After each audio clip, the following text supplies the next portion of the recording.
Hello, everyone, and welcome back to the Golden Kingdom. So, in the last episode, war was finally declared, and now it's time for Palais to finally receive what they've been asking for this entire time. We will be invading Palais. We will be dealing with them once and for all. Axel will bend the knee. He'll all be happy. There will be no problems, I'm sure. I did make a few edits on the back end, of course, as I usually do. But the only thing I changed this time was, of course, I changed all of these stats. I've zeroed out everything now. So I don't think I have to worry about these until the next turn. I was going to go ahead and change these again just to max them out before the next turn, but there's no need to, since when I go to the next turn, all of these are going to be maxed out anyway. The other thing that I turned around and did was I increased the amount of turns that I have within a turn. So instead of me having 5 moves in a turn, I'll have 15 turns within a move. So that should make things pretty much decisive. There should be no issues or anything like that once I get into the war games. So yeah, it should be fine. I'm not going to read these. All right. Just want to go ahead and get those out the way before I go into the next turn. So let's get into the next chapter, shall we?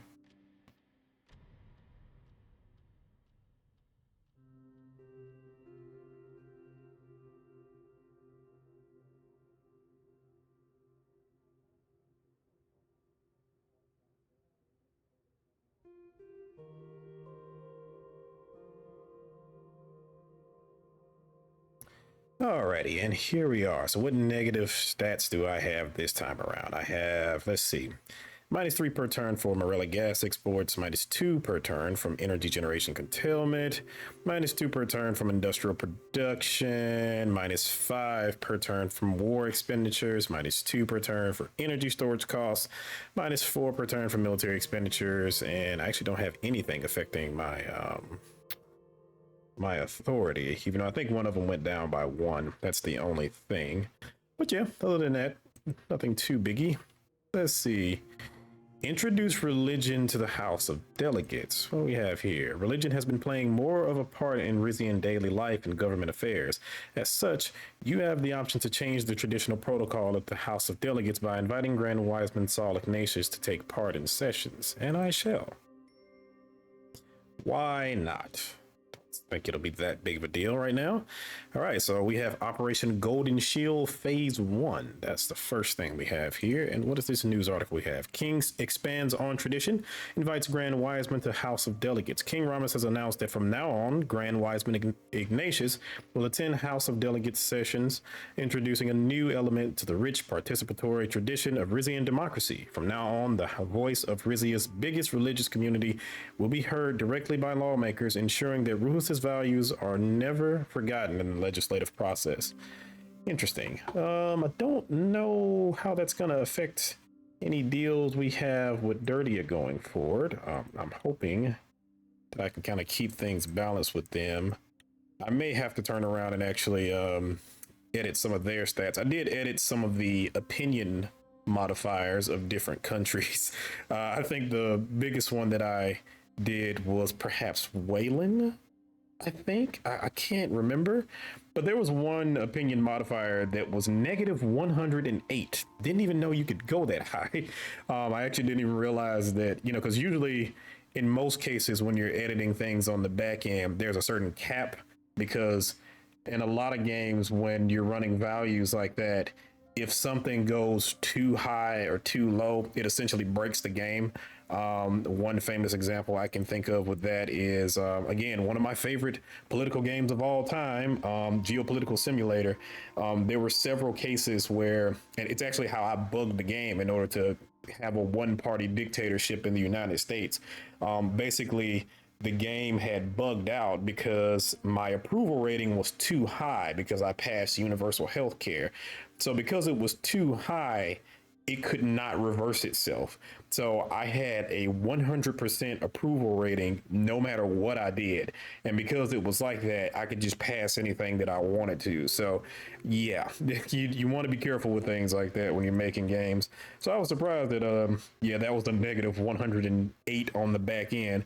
But I think I did reduce it to 0 or something like that. Or I might have not even changed it at all because I didn't even care. There was one, I think there was one family, of course, the Saisons, they were -8 on the back end. So I went ahead and changed them to 0 as well, just because I don't want a coup.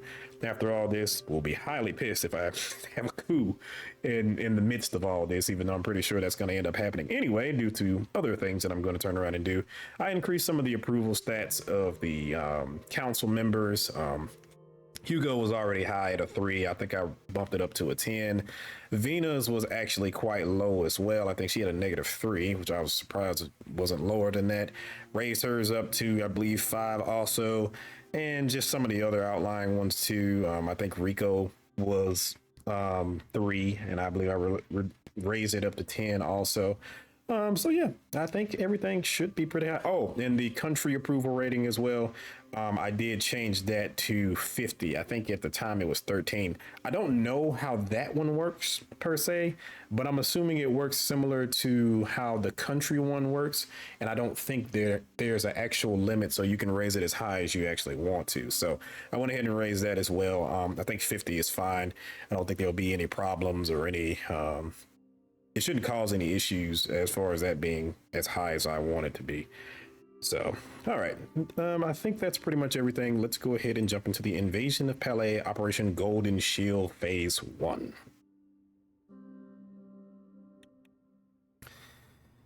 All right.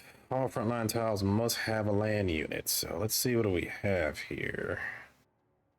Now, these are all enemy units. Good God, there are a lot of enemy units. But I guess this is what I asked for because, you know. Okay. So yeah, I can have quite a bit. And I think I will go ahead and have as many tanks and stuff as I possibly can.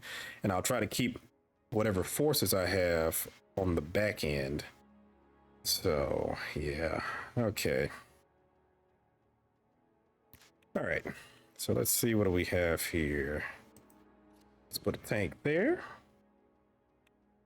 I'll put a mountaineer group here throughout the mountains, of course.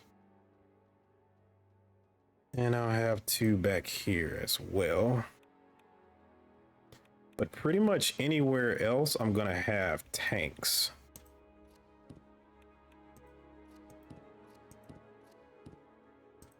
So that way, I don't have to really worry about any of these infantry forces. I can just move straight on in on these, and I'll have a few as backup as well. And I think what I'll basically do is that once these start moving forward, and then we start getting into contact with some of these vehicles here, I'll go ahead and redeploy more troops on the back end. So that way we'll have actual troops behind that, just in case I actually need them or whatever. So 2 tanks there. And then of course we'll have tanks all around here as well.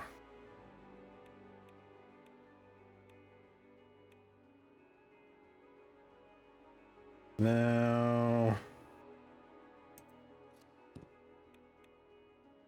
faster on supply lines will suffer when attacking mountains.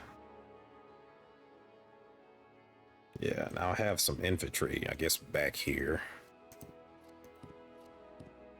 Couple support vehicles right here. Support vehicle right there. Infantry right there.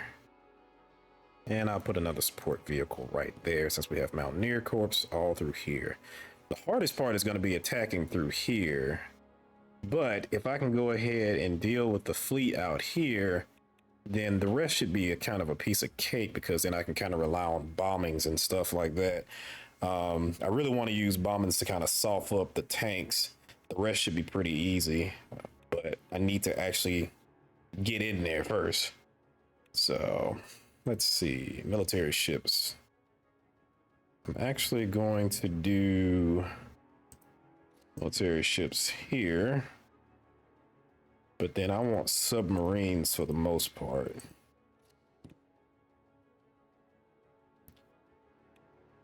Yeah, because they seem like they have a pretty heavy fleet Then I'll use my Air Force to bomb them. But the first things first, I'm gonna go ahead and actually focus primarily on trying to deal with these tanks and stuff first. All right, I think that looks pretty good. Can I deploy my fleet anywhere else? I cannot. And I wonder if, I don't know if support troops can engage tanks. So actually, submarines or battleships. So let me see if I can do that. If not, it's not gonna hurt it or anything, but all right, I think that looks good. So let's go ahead. Okay, so first thing first, what can I do? Oh, I can just straight up deploy troops right behind enemy lines, actually. Interesting. Might be a good idea to go ahead and do too. But then again, okay. All right, so I'm gonna bomb as many of these tanks and stuff as I can. So let's bomb you. Let's bomb you. Okay. Bomb that tank. And then let's try to bomb these submarines as well. Let's see. Yep. What else can we do? Guess we can go ahead. That.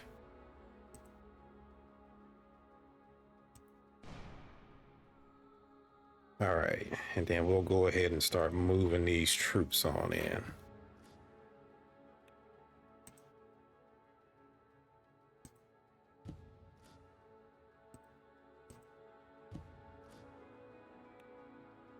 Okay.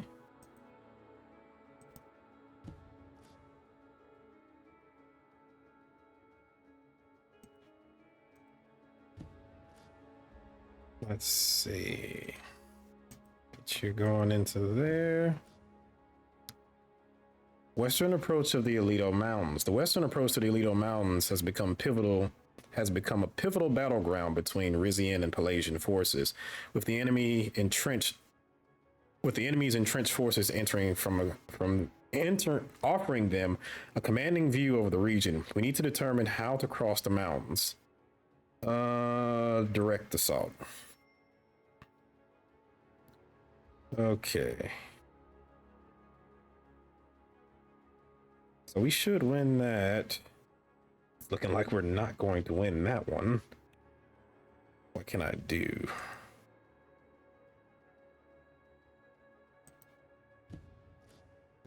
Okay, that's kind of dangerous there.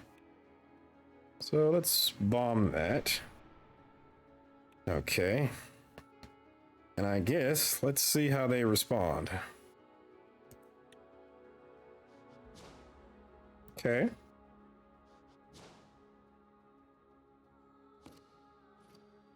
All right, got them.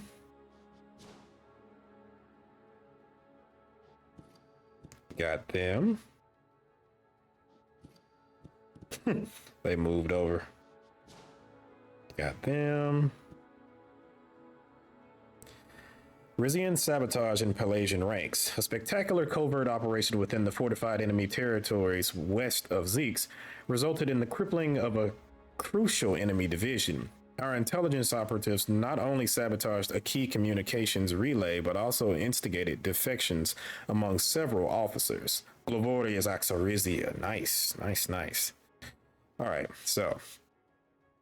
Oh, I only have 10 airstrikes.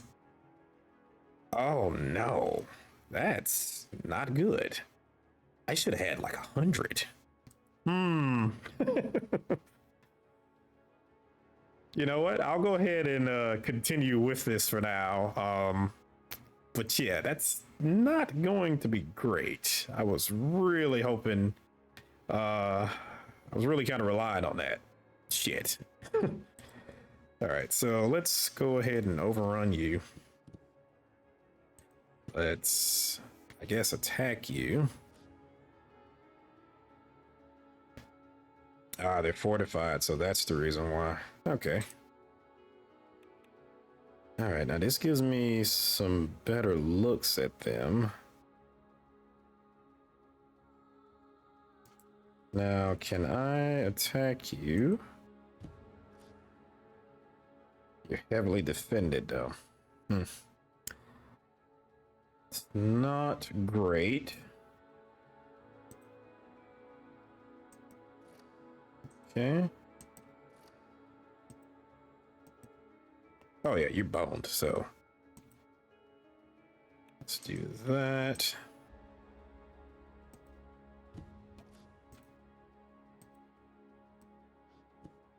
Right, we'll go ahead and move that in. Okay.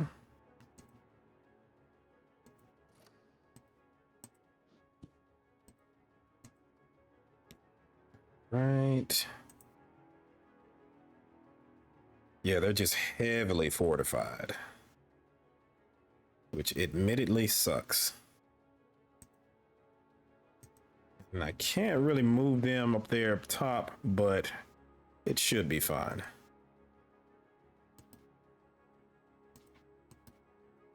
Can I move you?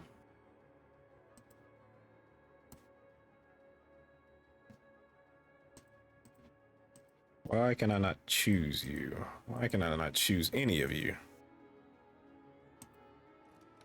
Sure, I guess. I can support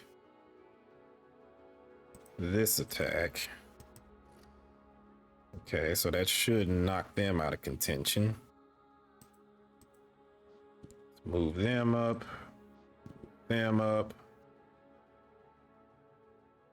I guess I ought to use this last airstrike to disable a tank or something. Or I could go ahead and attack this one. Got a 9 defense. Yeah, they're gonna get overrun, so let's go ahead and attack them instead.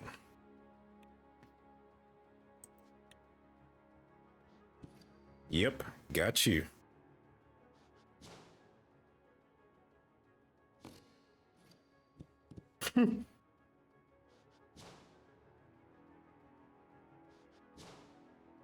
Okay.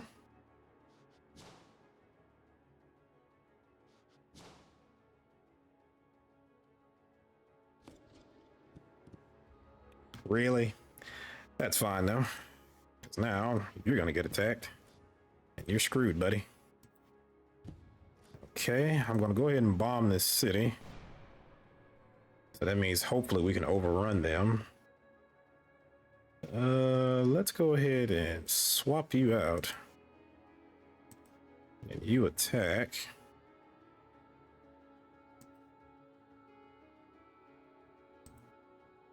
Then let's go ahead and spring a paratrooper there.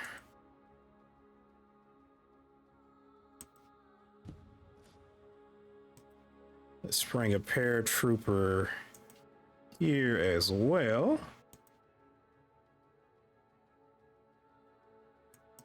Attack them from behind.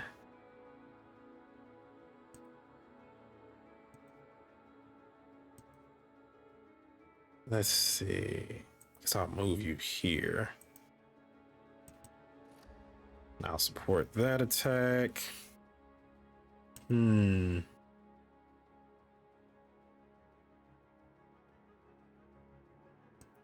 Move you there. Focus that. Let's see. Can we land some troops somewhere else? Yeah, let's land one right there. Okay.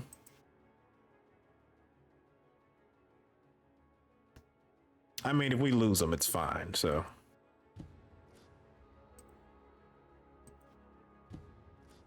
Okay. All right, next turn.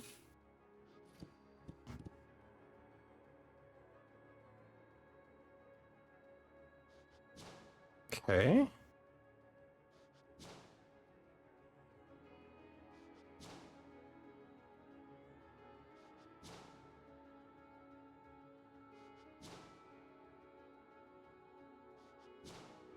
I think this is all fine so far.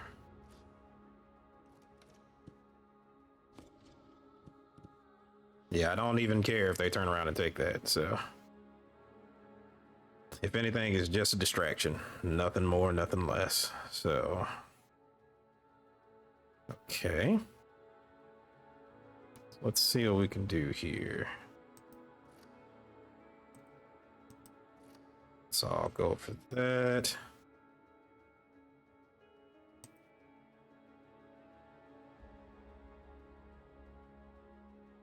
Oh, they can be overrun. Crap. Maybe I should deploy some more tanks there. Hmm.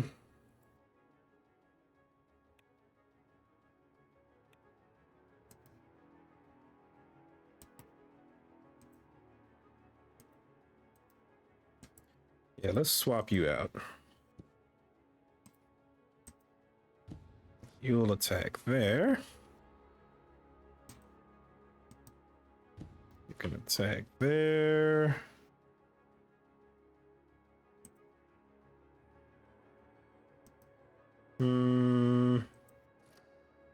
Sure, I guess. Let's go ahead and move you up over here.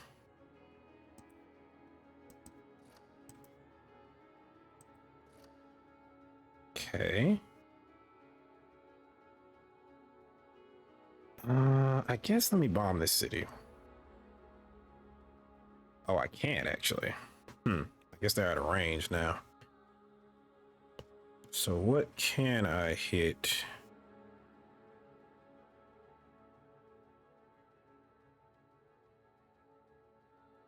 One bomb. Where can I land you?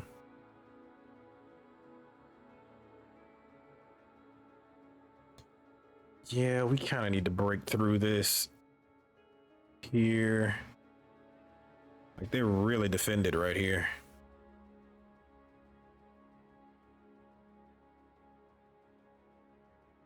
Yeah, let's go ahead and bomb you, I guess.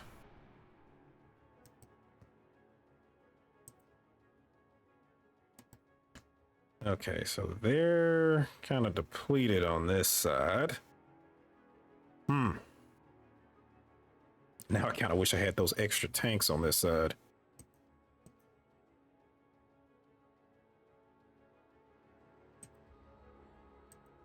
Okay, go ahead and overrun them. And then we'll start heading towards the capital there.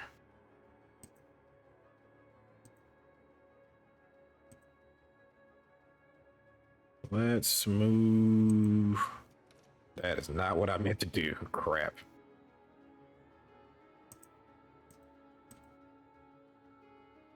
I guess this is just a continuing assault that I have going on with them.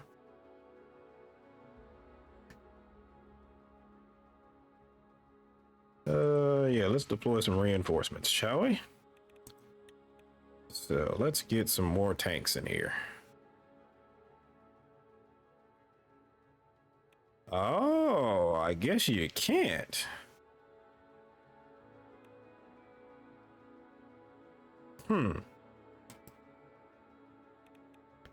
Okay, so I guess I can't do that. All right, well, I guess I'll just start moving these forward then. That seems to be the only real thing I can do here. Okay.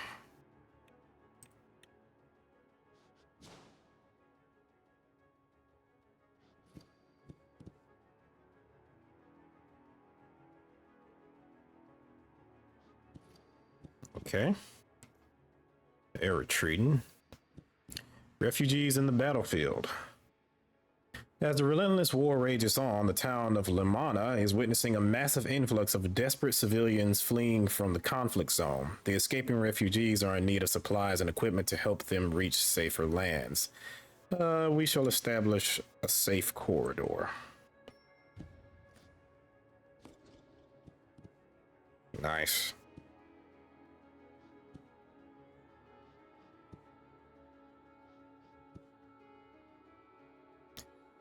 Okay.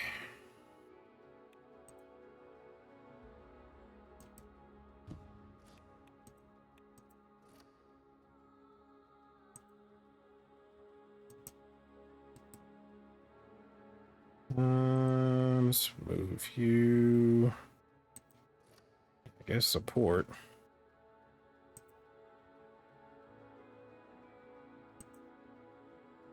Cooper. Let's.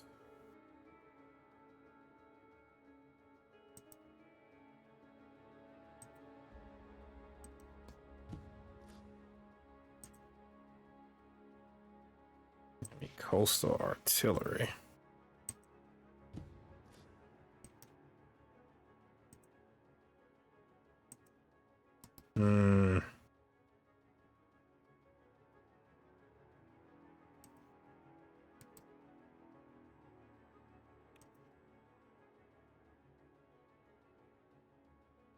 Where else can we land some paratroopers? All right. Swap you out. Attack. Support.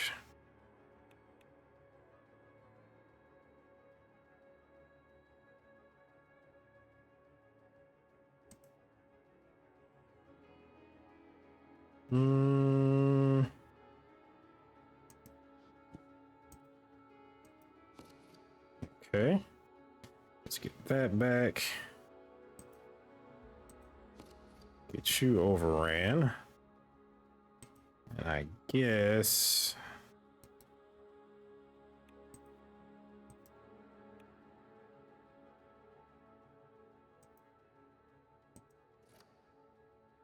Okay. Ah, crap, I forgot about them. Okay, they pushed us back. Okay, it looks like we captured this city up here, though.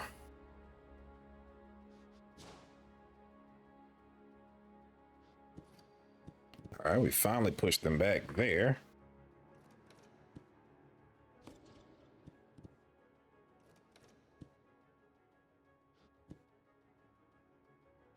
Okay.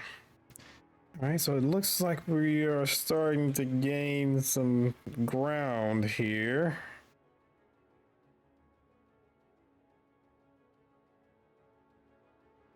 Now, if we can just push these motherfuckers back. All right, overrun you.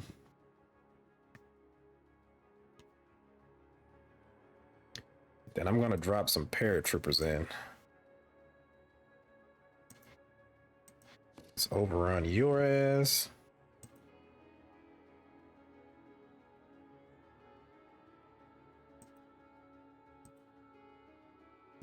Can we do anything there? No, it doesn't look like we can do anything there. All right, let's attack there. Oh, well, you're in bad shape, so let's swap you out. Support this attack. Guess you can support that attack also.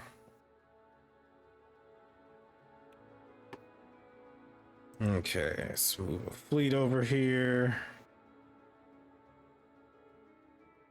Come on, go up. There you go.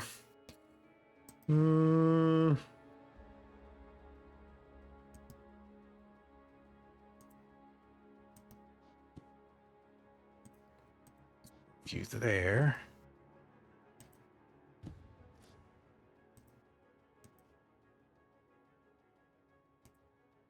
All right, where can we drop some troops? Drop a troop there.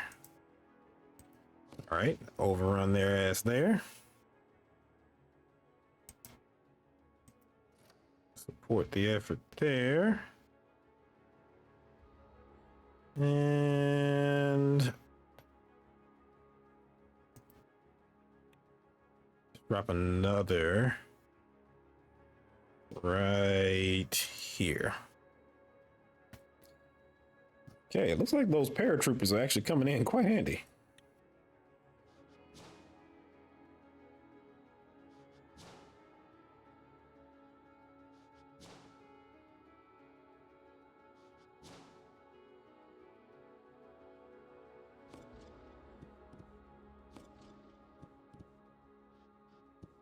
Mm.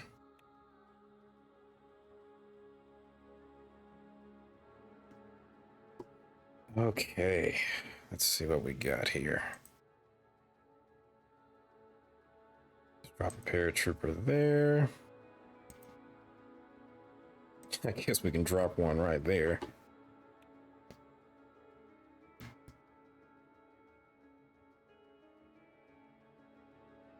Let's see.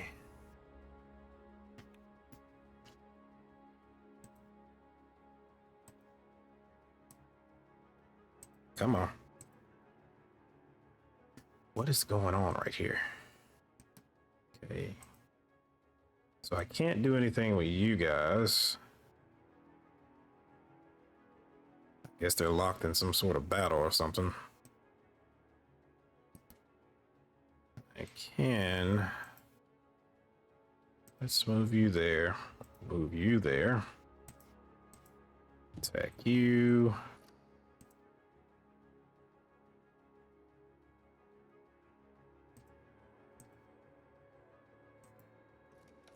Damn it. I didn't mean to do that.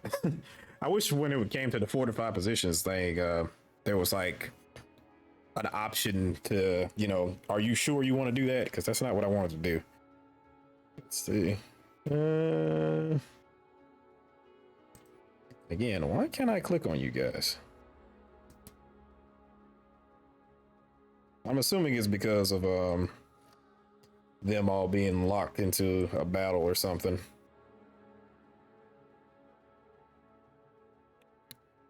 All right, can we deploy another paratrooper? I guess right there.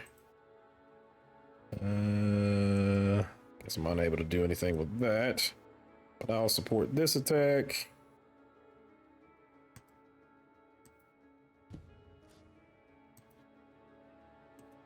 Sure, I guess we'll do that.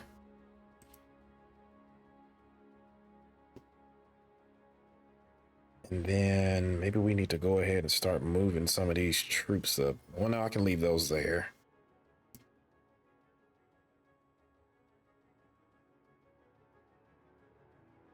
Let's see.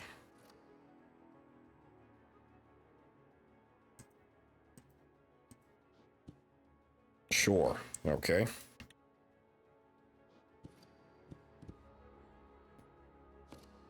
All right, so they're out the way.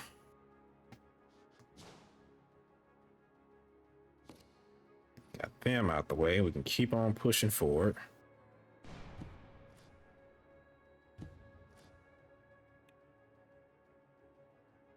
Right, so let's keep pushing. Let's keep pushing.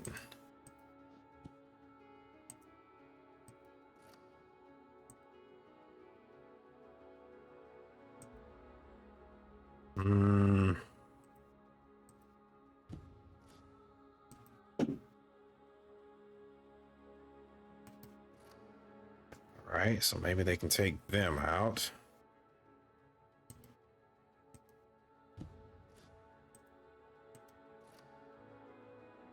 They are heavily fortified over here. Good Lord. Okay. Oh, they have a fort there. That's the reason why. Jesus.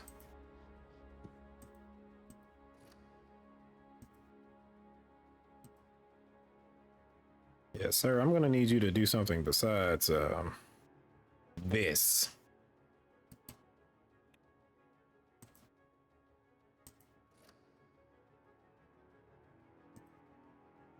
Okay. Can we go ahead and overrun them? Let's do it. Okay.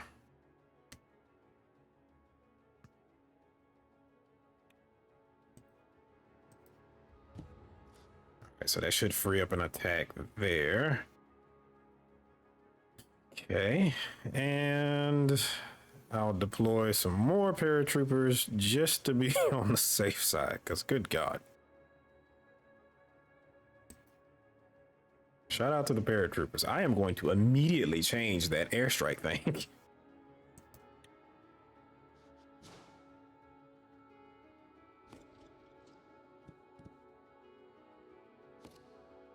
Right, good. The tank is out the way. Nice.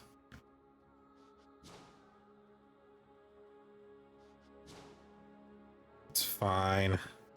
That's fine. Okay, so next thing. Yeah, go ahead, overrun them. Move you there to make sure that's secure.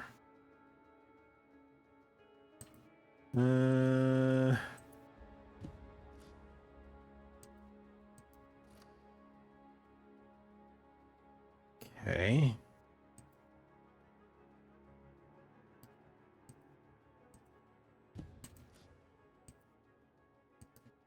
Oh, you can't attack there. Crap. Okay. Can support you there, though. That is very interesting, though, how, like, the more bunched up they get, the harder it is defensive-wise to turn around and get them.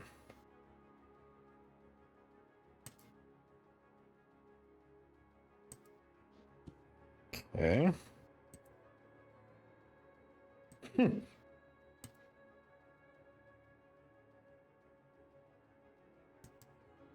I just can't land right on top of them. Well, that sucks.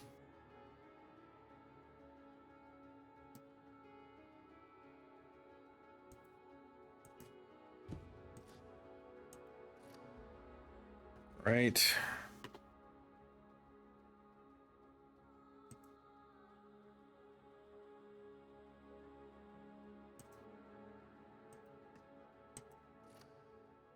Sure, I guess.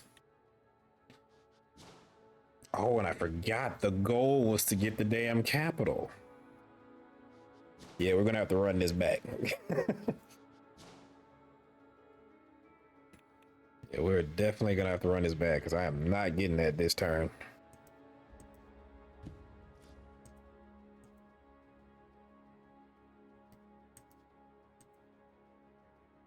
Let's see.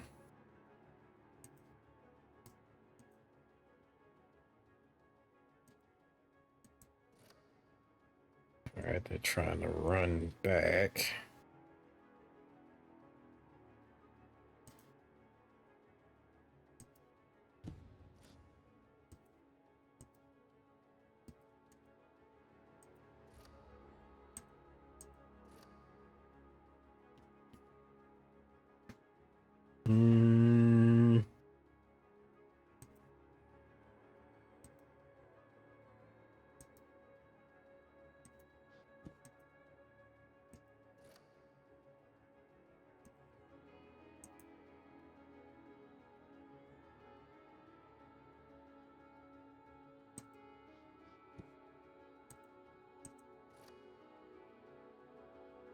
Let's see.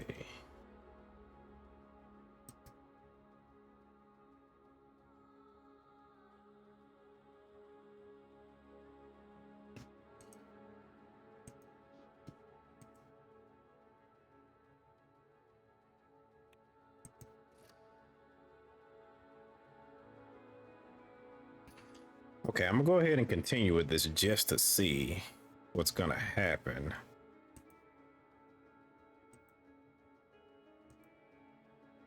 Because I am actually not sure what's gonna happen now.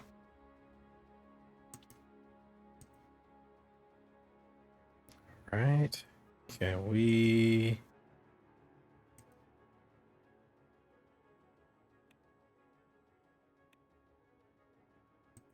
Guess I'll support you guys.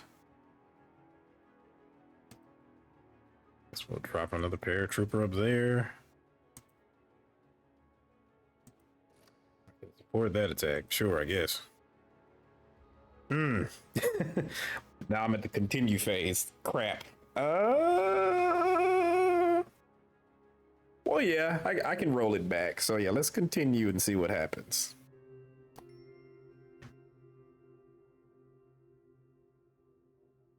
Nurse Republican 30. How are you guys feeling? Friendly. All right, that's nice. Okay, breaking the Pelasian naval grip.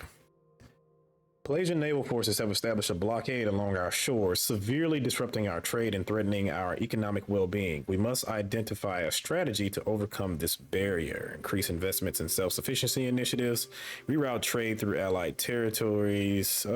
Sure. Let's increase investments in self-sufficiency initiatives. Okay.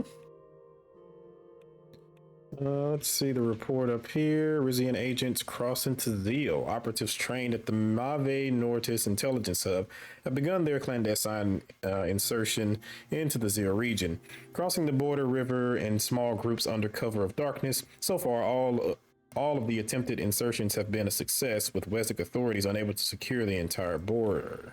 Okay. What else we got here? Palais blockades Rizian sea routes. By imposing a naval blockade on Rizia, Palais has forced the sea-dependent country to search for ways to overcome its dwindling trade value, as the effects of the blockade are significantly starting to affect Rizia's economy. While the kingdom has assured its people that alternatives will be found and that the hardship will only be temporary, the blockade appears to be a significant tactical victory for Palais, with Rizian naval assets unable to deal with the fleet of the Little Grand Duchy. Oh, hell no. I don't like the way they said that. I don't like the way they said that at all. Okay, I'm going to run this back and I will go from there, and I'll just basically rerun the entire thing. I'm just going to give myself some more airstrikes and some more moves in a turn so I can turn around and, yeah, run through them hopefully very quickly. So, BRB. God dang son of a... Getting on my last nerve, you bastards. God. Okay, so I am back now. I went ahead and redid this whole thing or whatever. Yeah, it was a bitch trying to turn around and get to the capital, but I've managed to get here. I destroyed their entire fleet, and I've turned around and destroyed all their other units. Now we're just waiting to take the capital or whatever the city is. So yeah, let's go ahead and skip to the next turn, shall we? Rescue of intelligence agents. In the aftermath of our capture of Arquez, a high-ranking enemy military officer was taken into custody. During the interrogation, the official revealed a potentially game-changing piece of intel. One of our most valuable intelligence agents is being held captive in the western city of Solus.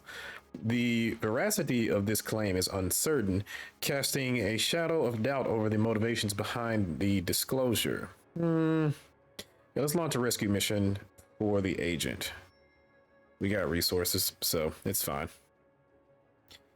I don't know what that means as far as like, will I have to turn around and send some troops for this or what? Oh, okay, so that's up there.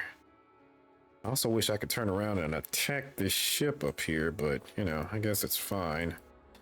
So yeah, I can't sit on acres. Okay, whatever. So yeah, with them being wiped out, there's not a whole lot left I need to do here. I'm just gonna move my fleet around. I didn't know you could move around like this if you had like a clear path. Had I had known that, I probably would have turned around and you know, well, fill those areas. Let's move them over there. Can I deploy more reinforcements? Some lovely submarines all around there. Let's deploy. Just want to move one right there.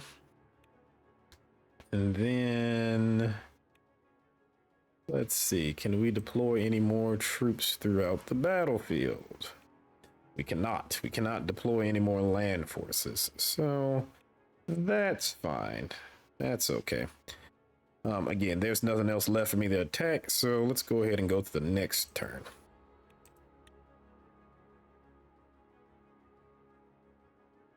Yep, and they can't do anything. And I still can't deploy anything. So let's go ahead and end this operation. And let's continue. All right, we were given divine power from Saint Dast himself and just ran through them quite quickly, breaking the Pelasian naval grip. So I guess we still have to deal with this naval blockade regardless. Pelasian naval forces have established a blockade along our shores, severely disrupting our trade and threatening our economic well-being. We must identify a strategy to overcome this barrier, blah, blah, blah. Yes, let's... yeah, I'll do the same thing as before.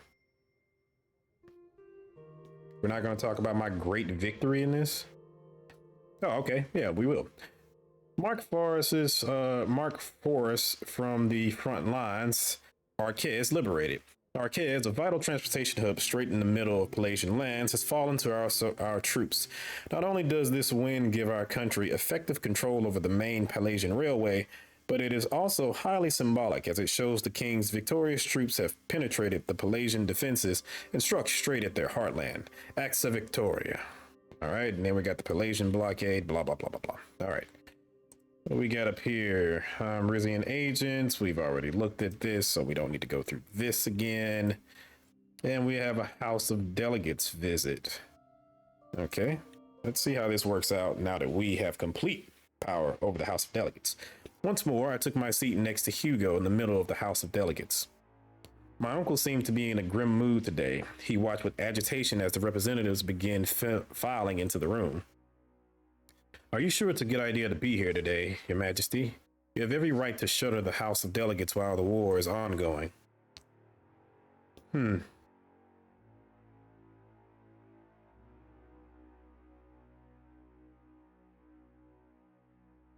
give my enemies in Edo more ammunition against me? Never.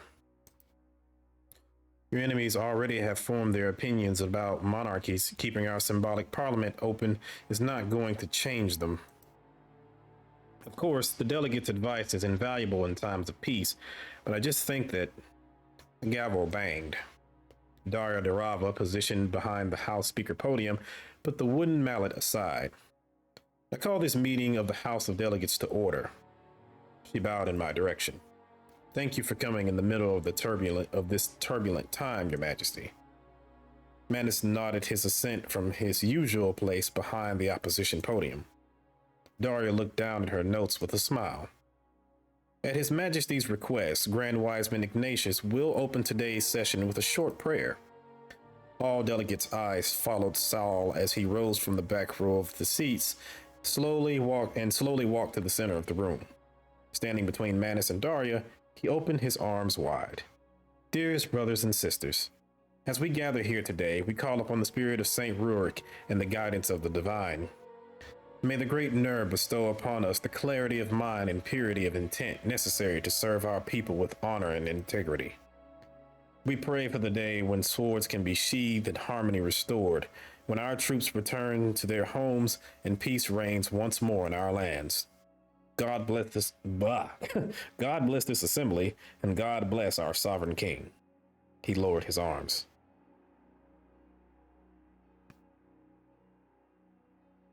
Wise words. May you all take them to heart. The delegates murmured Haleta as Saul shuffled back to his seat. Daria waited until the Grand Wiseman sat down before continuing. Yes, thank you, Grand Wiseman. We will not forget the role of God in these halls. She flipped open a binder on her podium. The first item on our agenda concerns the war with Palais. Needless to say, we in the RNC stand fully behind our troops, as does the rest of the country. There have been some isolated anti-war protests at universities, particularly in Brennus, but those do not represent the general opinion of the Rizian populace. Objection. Madam Speaker is downplaying the amount of opposition to the Palais conflict. Though Palais seems to have been the instigator this time around, a great many citizens fear a repeat of the 1920s. It is difficult for the RPP to support an all-out attack on the Grand Duchy, especially when the future of Zeal is still in doubt. Nobody is asking your party to support the war. We only ask you to respect the will of the majority of citizens who do.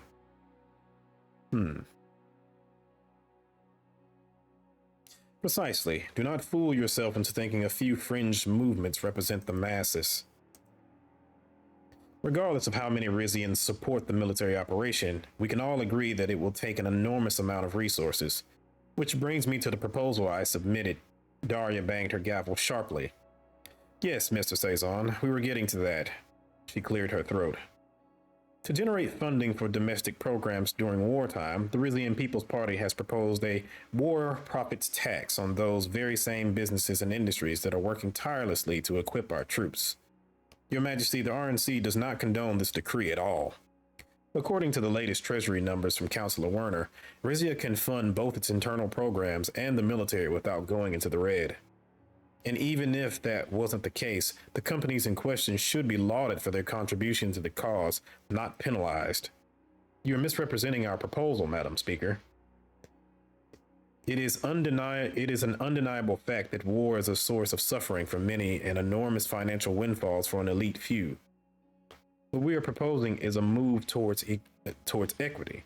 It is not fair that our military operation will put a strain on social welfare while fattening the pockets of weapons executives.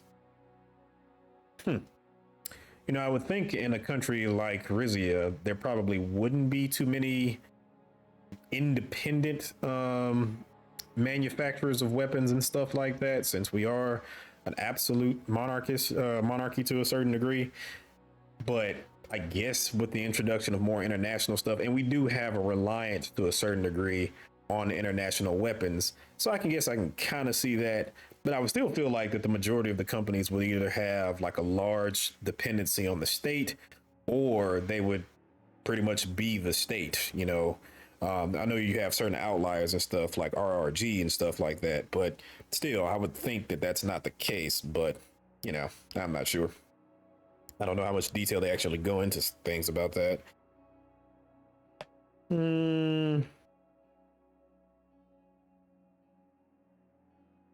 relying on these companies to help win the war. To levy unfair taxes upon them would be to bite the hand that feeds us. Precisely, Your Majesty. I do not dispute that fighting for our country requires sacrifice, but this particular one could severely hinder our chances of victory. She turned to face me. The House of Delegates has already voted down this proposal by a high margin. We recommend that the king ignore it.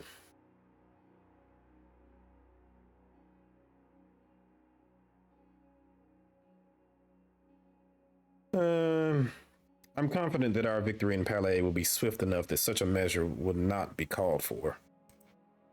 So am I, Your Majesty. She turned a page in her binder. The next item is an update on our progress with Zeal.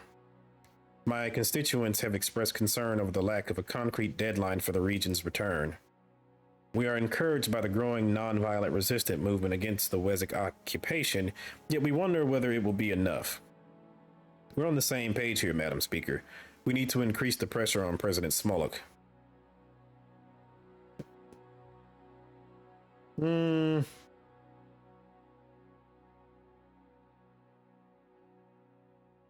I hear your concerns. I will do what I can to put a flame to Mr. Smolik's feet. And yes, we will. So much terrorism is gonna reach Mr. Smolik's door. And I guess it is gonna help that we're not, well, Swordland isn't participating in Operation Bear Trap, so that's gonna basically make it a failure. And then we're gonna turn around and have issues with, we're gonna go ahead and hopefully use Runeberg in order to send some more problems their way. Daria nodded, looking not entirely satisfied. Menace put up a hand. Objection, what questions? Zeal has always been part of the province of Brennus. That may be true, but in the interest of stability, reincorporating it under Rizia Imperi's jurisdiction is the obvious choice. It is the same reason why the Palais Administrative District has not yet rejoined Cardet Monteclar. That decision was due to ongoing border difficulties. Zeal faces no such danger. How can you say that after the Friendship Day incident? There's no telling what Wayland will do, even if Zeal is returned without a fight. If Wayland tries anything, my province can handle it. The volume in the room grew louder as the delegates began arguing amongst themselves. I turned to Hugo.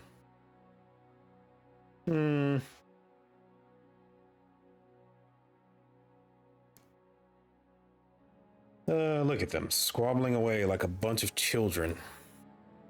You really needn't come to these sessions, Your Majesty. Eventually, Daria motioned for order. The delegates quieted down. Moving on to more pressing topics. Next on the agenda was a discussion regarding the current religious climate in Rizia.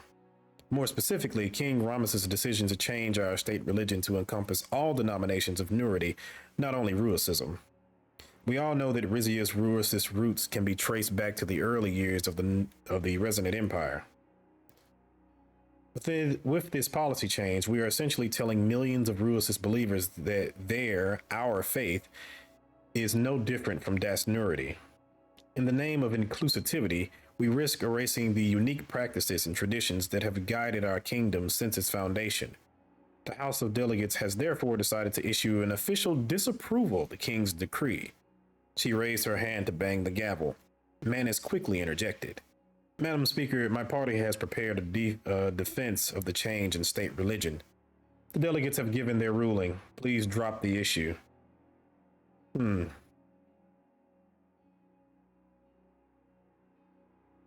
appreciate your support, Mr. Saison, but your input is not needed. I stand by my decree. Manus gave me a nod.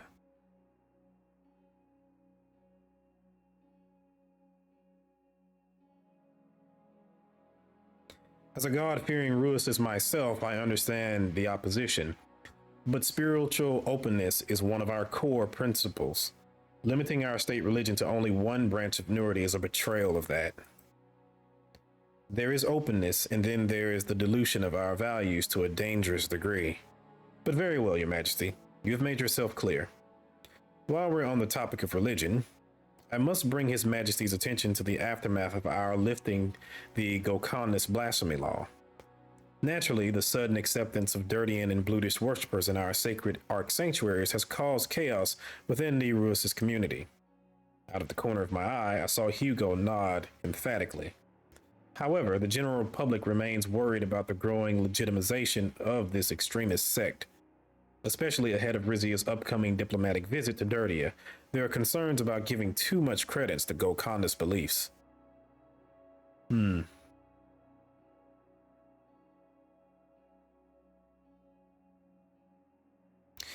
need Dirtia's help in the war. Accepting Gokhandas is all part of my strategy. I respect that, but we must be careful not to align with them too much. I warned you, Your Majesty. The delegates turned to look at Saul. By accepting Gokhanda's worshippers, we have opened the door to darkness. Thank you, Grand Wiseman. To end on a more positive note, I'm happy to inform His Majesty that the Rizian public has a favorable opinion of the crown. The majority of citizens support the war. They are happy that our energy stores are stable. Business owners feel we could be doing more for them. Surprisingly, all three royal houses approve of His Majesty's reign. All in all, we cannot rest on our laurels. We are still far from the universal approval of the Liza era. Objection. How can we gauge approval when our people lack freedom of speech?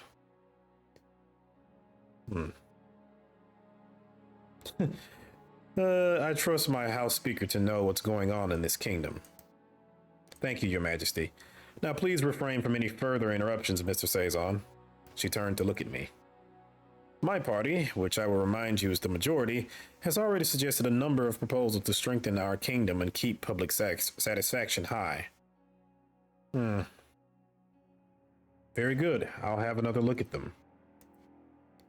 This is all we ask. Daria closed her binder and looked up. That concludes today's session. Unless, of course, His Majesty had any closing remarks.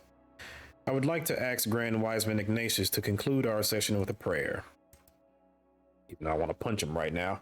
Oh, it's going to be so great when he's framed from her. It would be an honor, Your Majesty. Once more, Saul walked over to stand between the two House Speakers. This time, he took each one by the hand. My beloved delegates, do not let your differences prevent you from recognizing the divine in each other. Remember, we are but one people, watching over this kingdom by the great grace of our God, duty bound to carry his truths into the mortal realm. And the truths of his emissary, your sovereign king. Yes. My uncle and I remained seated as the session adjourned.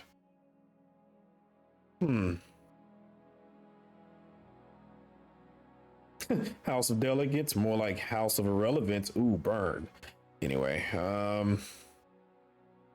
any thoughts on today's session, Your Grace? Baroness Dira is handling the House as capably as ever, but a certain opposition speaker is getting a little too confident for comfort. He kept his eyes on the delegates as they left the hall. Having said that, I do trust his assessments of the public's opinion. It is consistent with what I've been hearing. He picked up his attaché case and paused to look at me. It's been a while since the two of us caught up. I hope you'll do me the honor of paying me a private visit once you're back from your trip to Dirtia. The honor would be all mine, Your Grace.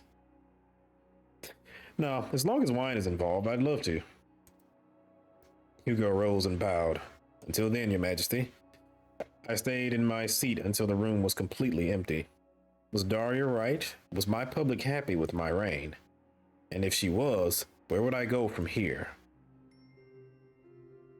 All right, do we have any more new decrees? Because I am not... Oh yeah, decriminalize homosexuality. Let's go ahead and do that, because I want to, try to make Dirty a little bit happier before the visit.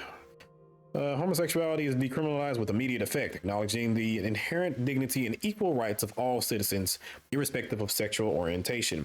This decree abolishes any legal sanctions pertaining to consensual same-sex relationships, affirming the state's commitment to human rights and non-discrimination.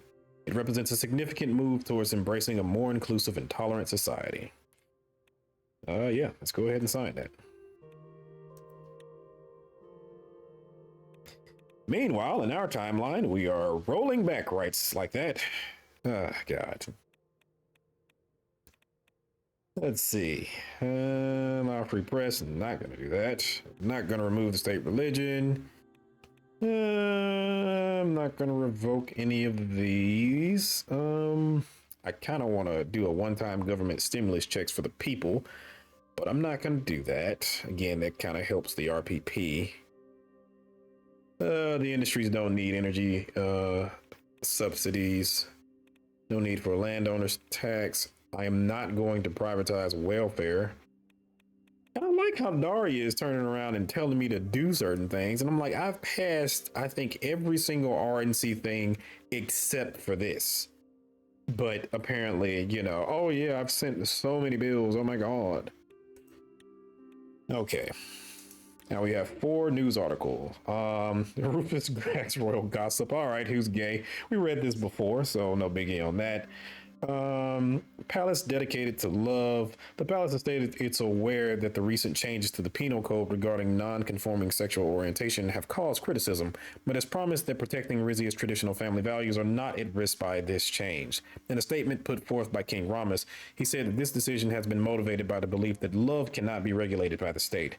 Some rumors are starting to spread if the king's private love life might have something to do with this sudden decision. Something we are sure Rufus Gregg will happily explore in the next royal gossip column. Again, on the one hand, sure, you can say stuff like this. I would think the state newspaper that's run by the state would not allow such a thing. I don't know how much freedom these guys have, but they don't need that much freedom. So, okay. Patriots take to the streets of Isa. Resisting a national climate that increasingly punishes patriotism, the civic volunteer organization Su Amina took to the streets of Isa yesterday in a peaceful protest that was tolerated by local law enforcement. Despite calls for a ban on the organization by locals, their numbers appear stronger than ever as they march through town chanting, "We will not be replaced." Concluding demonstration in front of Ricardo's Torres Palace featured a guest speech by the Duke himself, who praised the group for its efforts. Oh, great. We have Charlotte in the game. Excuse me, Charlottesville. Rizia and Dirtia, the Golden Kingdom meets the Silver Garrison. We read this before because we had this visit before. And I hope we've done enough to kind of secure their support. Funding resistance in Zil territory. There is an option to intensify funding for local resistance movements against the Wessex administration in the contested Zil territory. This maneuver aims to escalate diplomatic leverage, exerting pressure for the reintegration of Zil into Rizian sovereignty. While increased support for the resistance could significantly sway the Wessex government's stance, it also risks destabilizing the region, potentially justifying Wayland's claim to retain Zil for national security reasons. Again, I'm going to fund both organizations. Just keep doing that because we have the budget to do so. I still don't need to change anything just yet. Authority's getting a little dicey, but it should be fine. Okay. Additional supplies dispatched to Ada. We've read that before, but heavy weaponry smuggled to Suamina. Preparations have begun to smuggle additional heavier weapons to the Suamina branch in Zil. These include a small armored car as well as anti-tank missiles and landmines. Rizian operatives are expected to handle the deliveries over the coming days, and I hope our intelligence service works to keep these two in line. Okay, Guild of Royal Allies deepening involvement in the Vendenism Civil War. As Vendenism Civil War intensifies, the monarchist forces under Prince Consort Kaban Sangtam launched a major offensive against key strategic cities held by the revolutionary factions.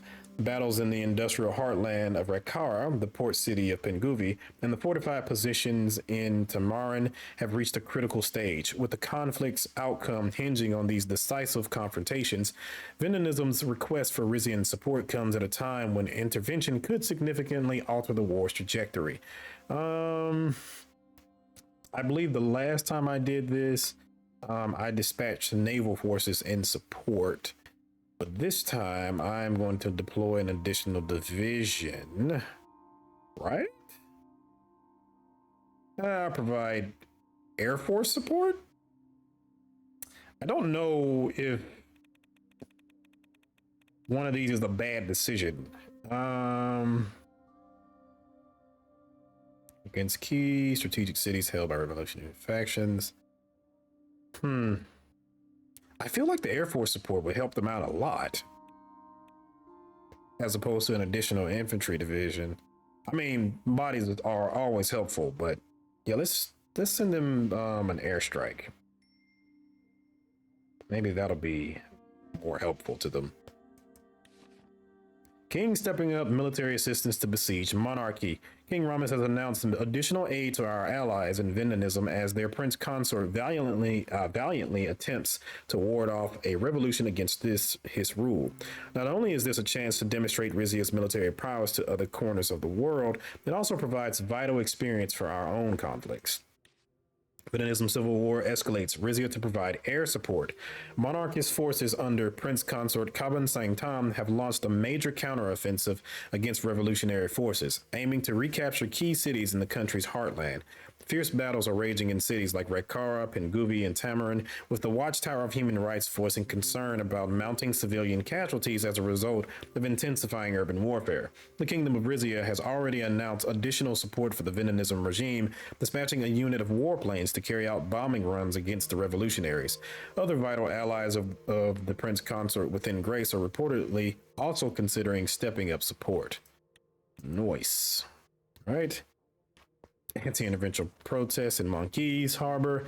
A group of anti-war activists attempted to block the ships carrying military aid for Vendenism from leaving the port. Their attempt was unsuccessful, with law enforcement swiftly arresting the troublemakers. This happened in my off-camera playthrough as well. So, all right, so we'll go ahead and do this meeting with the Grand Wiseman Osmo in Dirtia. So hopefully we can secure an alliance. Standing on a remote mountain plateau outside of Naval, the Silver Garrison was the headquarters of the Dirtian government as well as the dwelling place of its leader, Supreme Wiseman Jorga Asmo. For our meeting today, Asmo has granted me the rare permission to enter his inner sanctum. After a lengthy drive up of steep curving roads, our motorcade parked just outside the garrison's gates. Titus and I met Saul as we exited our respective vehicles. I confess that I do not know what to expect, Your Majesty. I've studied Golconda's compounds like these excessively, but never been allowed inside.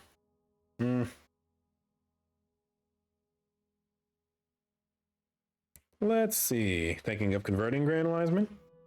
Never. I still dream of the day when our brethren return to the fold. The heavy gates swung open, and a group of Asmal's guards ushered us inside. The garrison's grounds were much larger than I would have guessed, almost the size of Port Drazen's old town. A gleaming silver pillar rose up from the center, surrounded by a cluster of administrative and religious buildings. Greenhouses, storage silos, and living quarters lined the perimeter, separated from the inner circle by a clear natural stream. The first residents we saw were women in identical white dresses, drawing water from the stream and carrying baskets of vegetables to and from the greenhouses. These are seekers, Your Majesty. It is said that through their physical labor, they will gain the mental clarity they need to begin their pursuit of Golconda. May the Lord bless them and guide them on their spiritual journey. It will be a long one. Few women are ever allowed to progress past the secret role. As the guards led us closer to the pillar, the sound of men's voices could be heard. Short, sharp shouts emitted in perfect unison. The disciples, they practice purification of the spirit through strict martial arts regimens.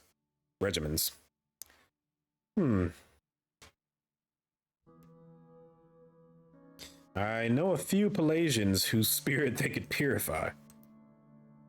Dirtius famed mercenaries are indeed disciples.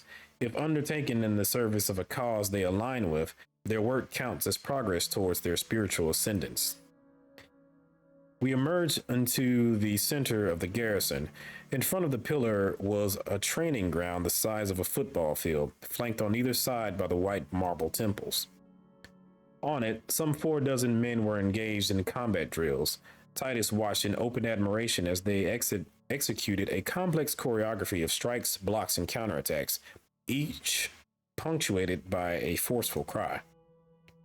A gong chimed in the distance. Almost instantly, the disciples spread out to form a perfect circle around us. Jorga Asmal, dressed in the same robes I had seen him wear at the Alliance of Nations, stepped out from their midst. Welcome to the Silver Garrison, Your Majesty. Thank you for your demonstration, Supreme Wiseman. The skill of your disciples is admirable indeed. Coming from such a friend to the Golcondas, your words honor me. With a smile, he turned to Saul. A pleasure to finally meet you, Grand Wiseman. Likewise, Supreme Wiseman. Will your disciples be treating us to a prayer ceremony? Oh, so that was a typo. He's the Supreme Wiseman, but it said Grand Wiseman when we went to go do the visit. For this special occasion, I had something different in mind. A traditional Dirtian duel of generosity. Now, because I was a soldier, I am going to choose to fight this battle instead of using Titus. I'm going to lose on purpose because I did accidentally see that if you choose to strike the person you're fighting and choose to win the duel, then it's actually a bad thing. It's considered to be, rude because you're attacking somebody when, of course, they're not looking, and it shows you to be an opportunist and such. So I'm not going to do that. I am going to lose the duel on purpose. Saul's face turned white. It would be a great privilege to participate in your holy tradition. You are familiar with our custom. Even better. No weapons, no bloodshed, each leader represented by a champion of his choosing. He spread his arms wide. Talamestari Zarak Nalin. The circle of men flattened out into a long line. Asmo slowly walked from one end to the other, then back to the middle. He stood in front of a particularly tall, well-built disciple and bowed. The man took a step forward and returned the gesture. I will be represented by Lauren. His participation in this duel shall be his final challenge before his ascension to the rank of adept. The rest of the disciples applauded. Saul politely followed suit. Asmal turned towards Titus. My bodyguard tensed up instinctively. Captain Gordian, I have heard tales of your fighting prowess, both before and after you began serving the king. Am I right to assume that you have brought this man as your champion, your majesty? No, I will serve as my own champion. Everyone went silent for a second. A brave proposition. Your majesty, this man looks like trouble, even for me. I've got to respect my host, right? What could be more respectful than stepping into the ring myself? If you insist, sir, I will be standing at the ready in case you need help. This is highly unorthodox, your majesty. But of course, so is most of Gokandism. Asmal cleared his throat. We and the disciples stopped speaking. As his majesty has declared, so it will be. The king of Rizia will duel against my champion. Each fighter will now have 5 minutes to prepare. Lauren nodded his assent and walked away. He knelt on a patch of grass and raised his arms skyward in prayer, his face a mask of concentration. Any advice, Titus? My bodyguard spoke in a near whisper. From the exercise I saw earlier, I noticed a slight weakness on this man's right side, so punch with your left arm if you can. A short while later, another gong sounded. The disciples formed a tight circle around me and the man Jorga Asmal had called Lauren. The Supreme Wiseman stepped between us. The duel will last 10 minutes or until one opponent acknowledges the other's superior skill in combat. Should a fighter draw blood, the duel will be called off immediately, its results void before the Lord. You will bow to one another and the duel will commence. This makes me wonder also what would happen if you didn't have military training. I'm guessing the guy would just beat the shit out of you. He stepped back into the circle. He and the disciples began a slow, deep-voiced chant in Dirtian as Lauren and I bowed to each other. The moment we began sparring, it was obvious I was outmatched. Lauren moved with a fluid unpredictability. His blows seemed to come out of nowhere, but landed with tactical precision. The hand-to-hand combat training I'd received in the military was useless against his technique. Yet somehow, miraculously, I was holding my own against the Dirtian fighter. Let's see. I did say I was going to do the left jab, so let's do the left jab. I threw a left jab with my left hand. It hit his shoulder, and he staggered backwards slightly with a smile. I'm going to say nothing and keep fighting. I don't want to be disrespectful. We continued sparring. Lauren mostly dodged my blows with ease, but occasionally allowing one or two to land. Say nothing and keep fighting. The 10 minutes were almost up. My opponent turned his back briefly to prepare for his next move. Fuck your god and hit me. The king commands it. Take the punch and concede. I allowed his punch to land on my rib cage. I allowed myself to fall to the ground, holding my hands up in a sign of concession. Asmal signaled for the circle to stop chanting. He gleefully applauded. You fought beautifully, your majesty. This bodes well for our two countries. And you, my champion, you will make a fine adept. He took his disciple's hands and kissed him tenderly on the lips. The surrounding crowd erupted into cheers. Titus looked around uneasily. Is that normal here? Unfortunately, Captain Gordian, it is. Saul grimaced. A small preview of what Rizia shall become now that such affections are legal in our country.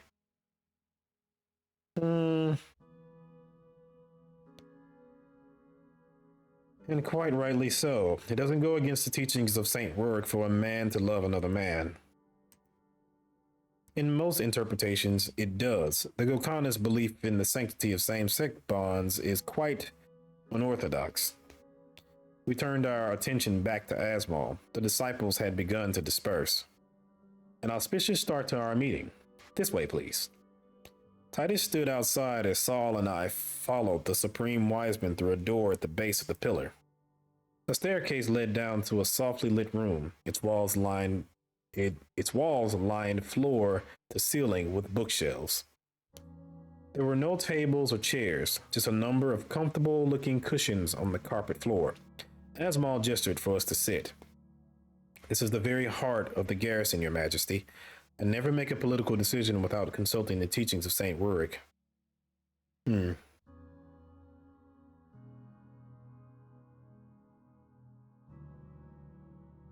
I do the same. One cannot steer the course of a nation without spiritual compassion. Wise words, Your Majesty. Are there any of his tracts that you find particularly useful? Right now, I'm finding solace in Armaments of Faith, a treatise on battle preparedness. Ah, yes, an excellent choice for your current situation. You must also have been influenced by On the Embrace of Divine Difference when you removed your predecessor's nonsensical blasphemy law. I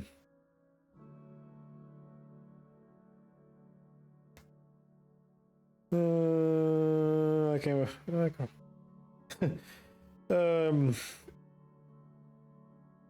It was the Lord himself who came to me in a vision and told me to make that decree. Yeah, I'm not going to go. That's a little bit too much. I came up with that idea on my own. I confess it has not made me very popular. The path of the righteous is not always an easy one, Your Majesty. Of course, your decision to remove Ruicism as Rizia's official state religion angered many in my country.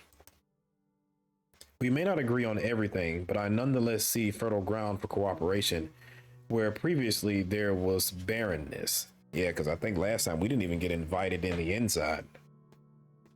You have come here because you want something. What is it? The Prime Minister of Morella has asked me to speak to you regarding Dirtia's violation of her country's border. Ha. That witch has you doing her bidding? Tell me, what has Sultana done to deserve my goodwill?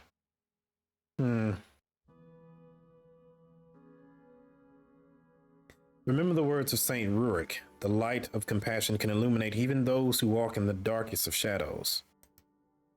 Yes, that is so. He sat back on his cushion for a moment. I was wary of you after your words at the Alliance of Nations, but your actions on behalf of Gokhannis have spoken volumes. Tell Miss Sultana I will talk to her, but only if the King of Rizia is present to act as an intermediary.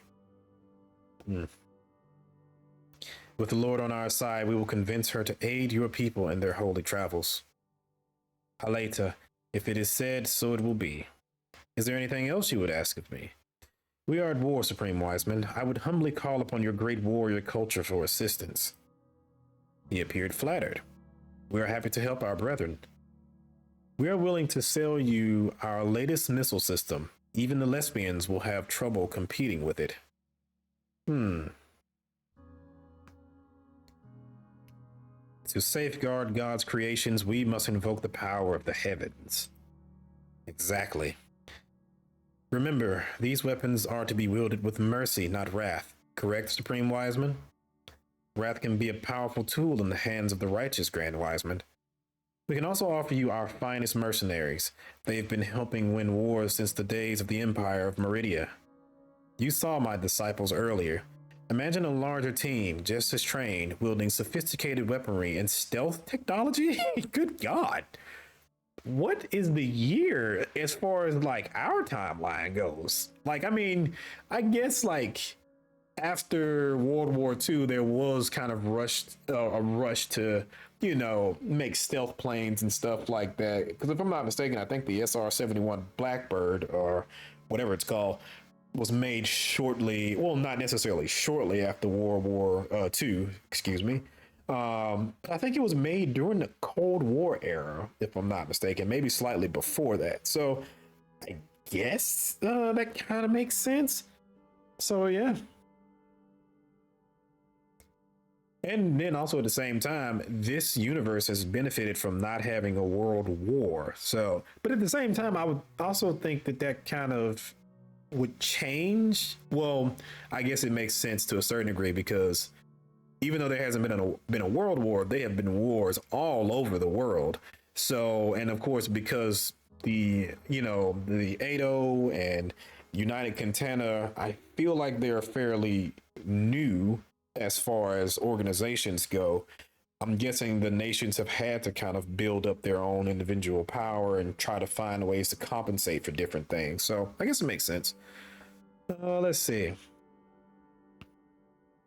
I'm imagining that right now. It scares me. It will scare your enemies more. Let's see. We have a long war ahead of us. We will purchase both your missiles and the services of your mercenaries. We will help you fight with honor, Your Majesty. Is there anything else you would ask of me? I wish to strengthen the ties between our two nations. Asmal's eyes lit up. I would welcome the chance for Dirtia to grow closer to our Rizian brothers. In fact, I was hoping to speak with you about an energy partnership. I hear you have sold oil and gas to other Marcopan countries. Perhaps you would be willing to ship it to us across the Gulf of Meridia.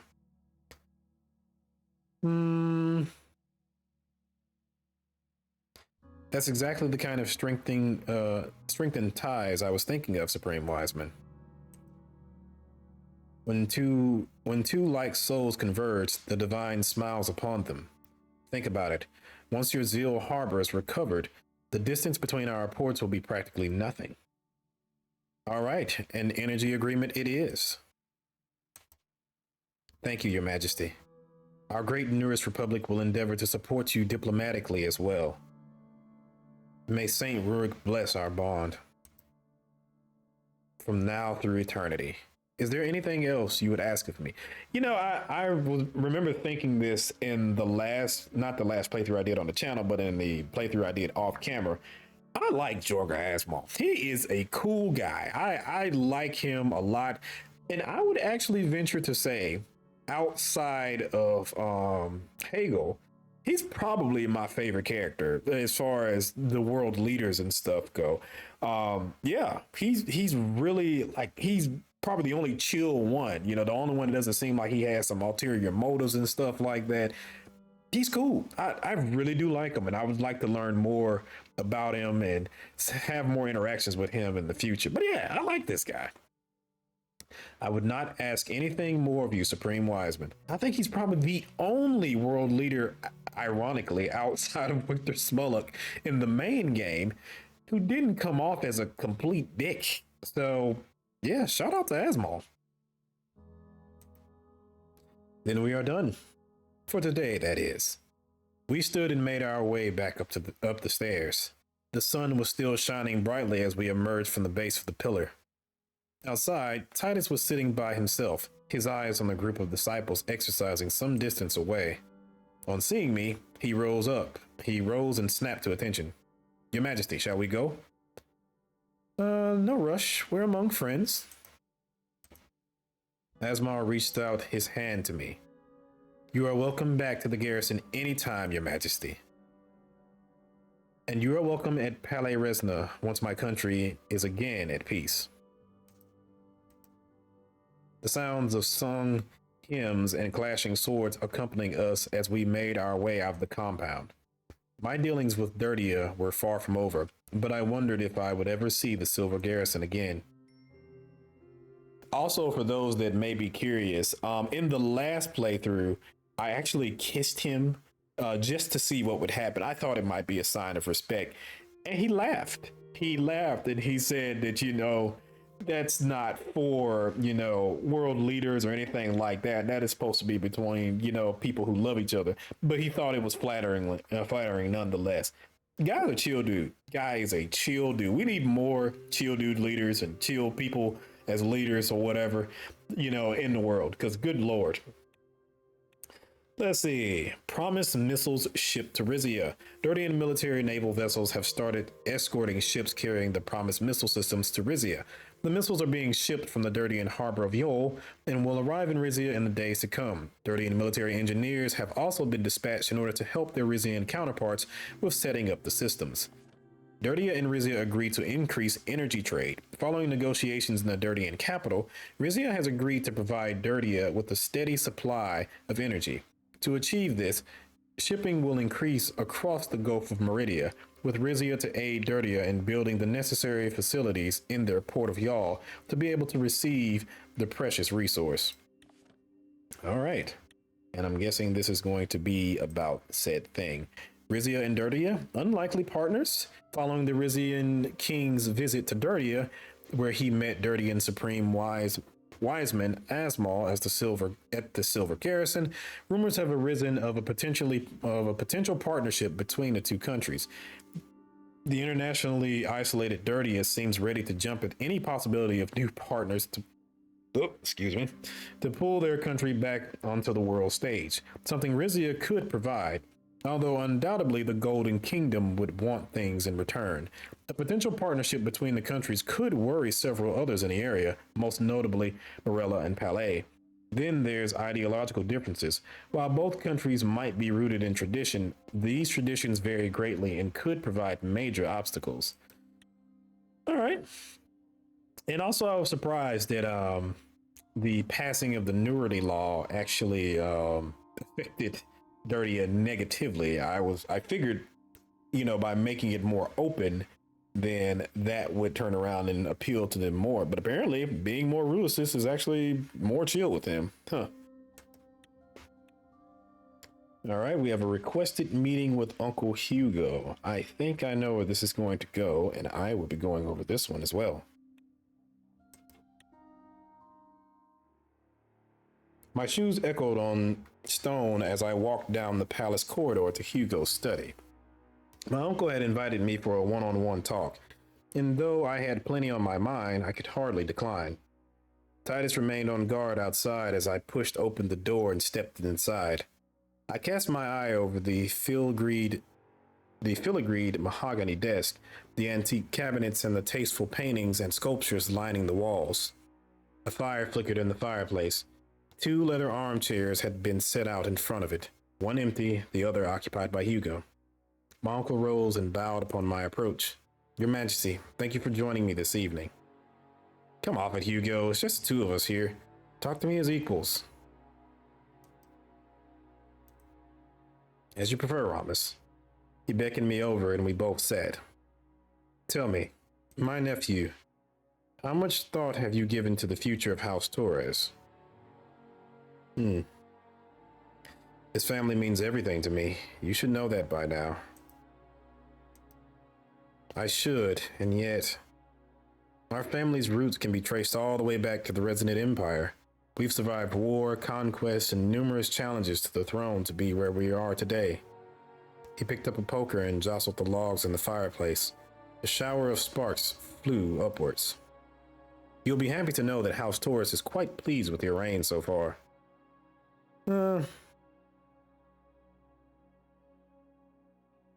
Thank you for telling me that. It means a lot to know I have Valenquier's support during these trying times. I would not be saying this if it weren't true. The RNC's reclamation of seats in the House of Delegates was an extremely positive development. Your favorable tax policies have helped Valenquier's landowners flourish, even in the face of uncertainty. The traditionalists in our family were very satisfied with your further enshrinement of Ruicism and Rizian law. Of course, the investments you've made in our home province has been greatly appreciated.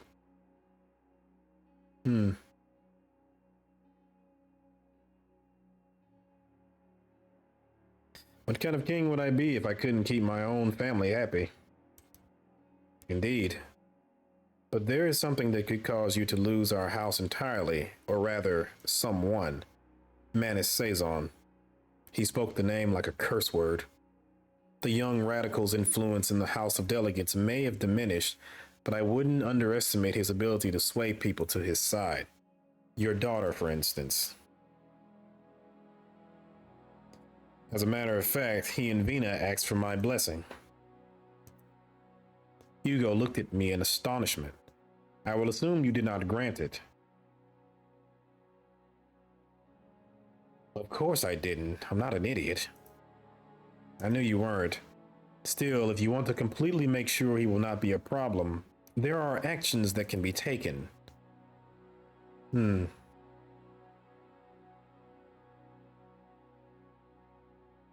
Such as ordering him to fight in Palais? Ooh, I didn't think about that. A most elegant solution. I doubt he's much of a fighter, but his charisma will work wonders on the British troops. His Rizian charisma. His charisma, if you will. Or should we just call it Riz? Oh, God. I was waiting for a Riz joke in here somewhere. It had to be a Riz joke in here somewhere. And there we are. We should not. However, this doesn't solve the problem of whom the princess should wed.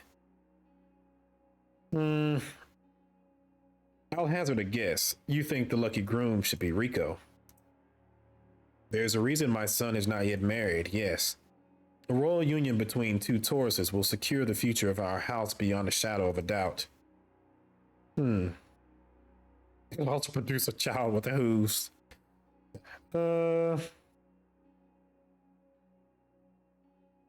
You saw what happened on our hunting trip. They don't get along at all. A political marriage is not about getting along. You of all people should know that. This would be the ultimate show of loyalty to House Taurus. I can't think of anything that would make our relations more grateful. He paused in thoughtful reflection. Short of producing a male heir yourself. Ha! I should stop harping on about this. The war deserves your full attention.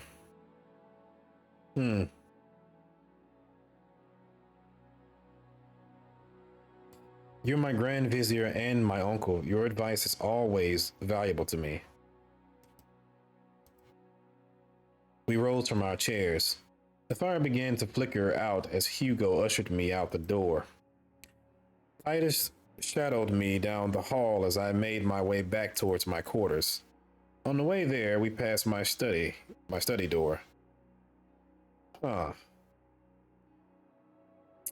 So, just to give you a spoiler alert, in my playthrough off camera, I turned around and basically accused Manus of treason. I forgot what it was for. We made up some stuff.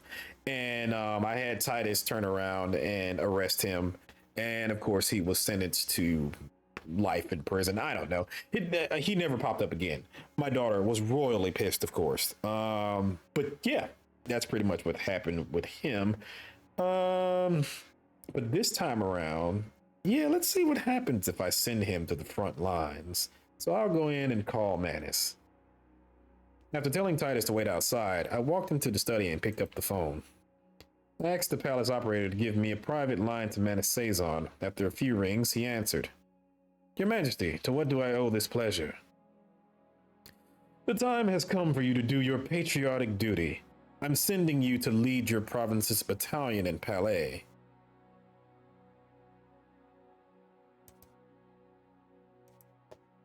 The line was quiet for a moment. I don't know what to say.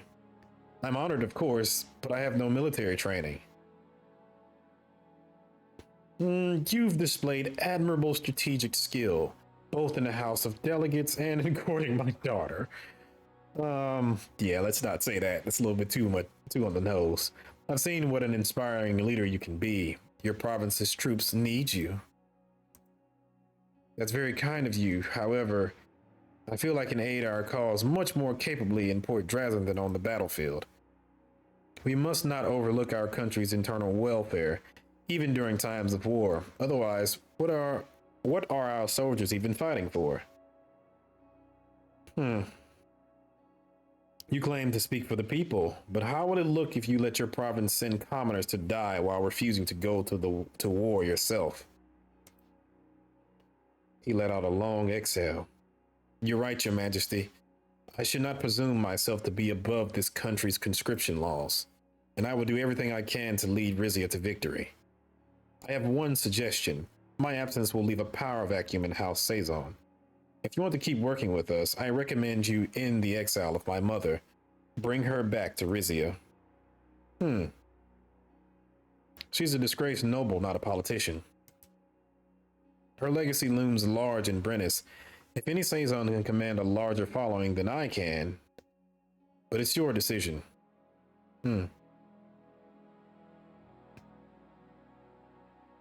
I wish you strength and luck on your perilous mission.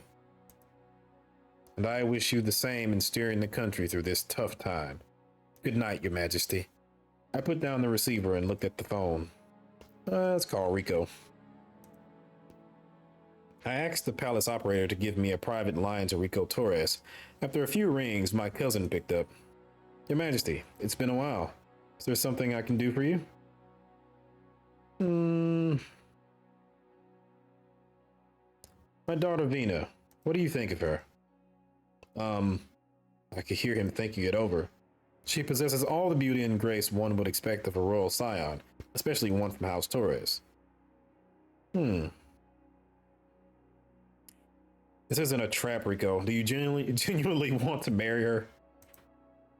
What I want is to keep Rizia from going to hell. If I have to marry the princess to do that, I will. I assume you've been talking to my father. I have. I don't believe the future of our kingdom should hinge on a marriage between cousins. Hugo has nothing to do with it. The Lord has ordained that House Torres shall keep the throne for millennia to come. A political union may be in the works, but I'm warning you, you're not to lay so much as a finger on Vina without her consent. Not a problem. I have needs that certain women in certain establishments in Isa and Port Drazen are already well trained to fulfill. Sir, what in the hell are you getting into? Aside from the obligations to produce an heir, I expect the princess and I would go about our lives much as we have been. I don't want to know. Well, that's good to know. Thank you for your honesty. I'm nothing if not honest. Thank you for the phone call, Your Majesty. See you in Isa next month? I hear we're both invited to speak at the university's anniversary. Let's see. Yes, I'm looking forward to it, as long as the students don't give us any trouble. It's not up to me, I'm afraid. Good night. There was a click as he hung up. Come in for a second, Titus. I want to speak to you privately. Certainly, Your Majesty. Titus cautiously entered the study and shut the door behind him. What is it? Yeah, I'm already dealing with Manus, so just how are you? I'm well, Your Majesty. The war has been weighing on my mind, as I'm sure it has yours. You have no idea. You bear an unimaginable amount of responsibility. I do not envy you. Was that all you wanted to ask me? I do kind of want. I do kind of want to say something, but I don't know. The last time I did this, again, he was framed for, something or whatever. I don't know. So yeah, I'm just gonna let this play out. Thank you, Titus. You're dismissed. I'll leave you to it, Your Majesty. With a bow and a salute, he left the room. Leave the study. I walked out of the study. Titus escorted me back to my chambers. My guard wished me good night before taking up his usual post outside my door. As I climbed into bed, I thought about the order I had just given. I knew my daughter would be heartbroken. I just hoped she would forgive me. Should be all right. People die every day. Let's see. Oh, crap. That's like right now. Pardon of Duchess Saison. As King of Rizia, you have the chance to pardon certain political prisoners. The Saisons have once again pointed to their long-standing petition asking for the release of their matriarch, Angelica, whose husband plotted the infamous royal kidnapping in 1926. Fuck no. The Duchess of Isa will remain in exile.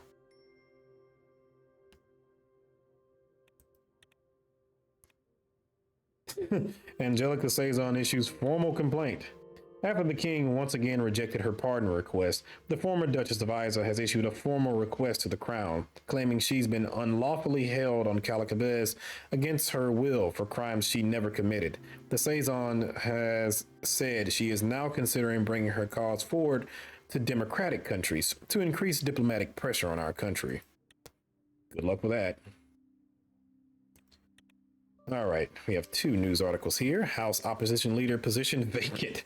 With Manus Saison out of the picture, the House of Delegates has lost their leader of the opposition. The RPP now has to elect a new party leader who can take over that role. So far, the party has refused to comment on possible candidates, saying they prefer to focus on overcoming the loss of the Saison first. Manus Saison sent to Palais front lines. It was announced yesterday that Manus Saison, heir to House Saison, will be departing immediately for Palais to aid his house troops in the war effort. In a statement, he expressed his commitment to Rizia and its cause, emphasizing his desire to serve and support the troops in any capacity he can. Despite his lack of battlefield experience, Mr. Saison's departure for the front lines has been met with a mixture of surprise, skepticism, and a cautious optimism. Supporters of House Saison hope that his presence will inspire the troops, bringing a renewed vigor and commitment to their efforts in Palais. As the young man prepares for his departure, the eyes of the kingdom are on him. No immediate replacement has been announced for his position in the House of Delegates. You know, this could also backfire, because if he comes back alive, well, shit. I'll make sure if there's some, because I think they give you like some House Saison troops or some shit. I don't know. Oh, okay, so we don't have Saison levies. But if we do get some, I will immediately send them out there. Okay, so we have the ISA situation, 750th anniversary of ISA University. I guess since this is going to be different this time around, I will go over this. Cameras flashed all around as my royal motorcade rolled up to the ISA University auditorium entrance. As King of Rizia, I had been invited to speak at the institution's 750th anniversary. Vina had agreed to accompany me. She stared ahead intently as we came to a stop. Are you excited to see Cousin Rico again? My daughter shrugged. After how well our last meeting ended, the driver came around to open my door. I took a look out the window. We'd stopped right in front of the statues of myself and my family. Our heads had been replaced. The likeness looked as good as new. Titus's voice came from the passenger seat. My scouts have given the all clear. It's fine to exit the car. Seems like we're getting a warmer welcome than last time. I'm pleased local law enforcement is doing its job. A mass of subjects greeted us with applause as we exited the vehicle. I didn't spot any foreign faces. Heavily armed police officers guarded the building doors. They bowed to me as I went inside. The seats were already full of students, staff members, distinguished alumni, and nobles from House Saison. Many wore outfits adorned with the ISA University mascot, an anthropomorphic cactus named Spiky. They rose and cheered enthusiastically as I proceeded down the hall. Vina split off for the front row as I took my place on stage next to Rico. He was seated with his legs spread out, his expression radiating barely concealed disdain. Could be worse. At least Manus Saison isn't here. My cousin gave me a sly grin. Good bloody riddance. The lights dimmed and the dean of the university stepped on stage. After a short presentation about the history of the university, she invited the Duke of Isa to speak. There was a burst of thunderous applause as Rico took the stage. Most of it seemed to be coming from the back row of the seats. My cousin stepped behind the podium and cleared his throat. As reigning Duke of Isa, I'm honored to speak at the anniversary of Rizia's most renowned university. I must confess to you all, the only higher education I've received is from the School of Life. I haven't even graduated yet. A few people on the back row laughed. But when I took charge of ISA, I realized what an important role this institution plays. ISA University was founded in order to preserve our kingdom's cherished traditions and pass them on to the next generation. To instill young people like yourselves with a stable moral center, even when one is lacking outside these walls. Though there were years when ISA University lost its way, I'm happy to say that it still serves that purpose today. He smiled. Within the same walls that once nurtured the seeds of rebellion, we now foster a respect for our king and a pride in our shared heritage. If we are to win the war against Palais, we cannot allow the minds of our youth to become clouded by dissent and division. We must proudly fly the banner of Ruicism, even in the face of those who seek to diminish its importance. We must place our trust in our leaders, whether elected by the people or appointed by hereditary right. And we must be ready to defend our identity as Rizians at all costs, be it on the battlefield or in the lecture hall. A student sitting near the front row yelled, "Fascist!" Rico jerked his head in her direction. See, this is exactly what I mean. I realized the hall had gone deathly silent. All at once, the people sitting in the back row stood up. They were all wearing military-style jackets with patches bearing the Su Amina insignia. Moving in unison, they marched down the aisle toward the student, who shouted and roughly yanked her out of her seat. I am going to stay silent. Neither I nor anyone else spoke up about the student. Spoke up at the student as the student was unceremoniously dragged out of the auditorium. Rico watched with a small smile on his face. Once the door had closed, he continued. That little interruption just proved my point. I may not be a man of letters, but I do know you can't spell university without unity.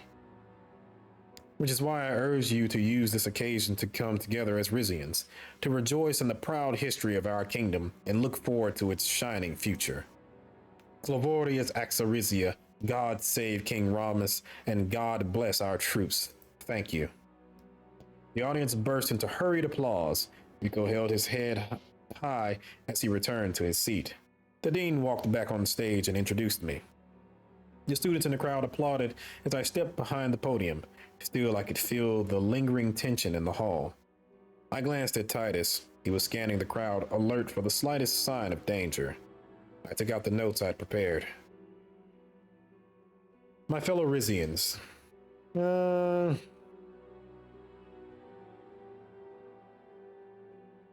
750 years. What a milestone. Not only for this university, but for Rizia.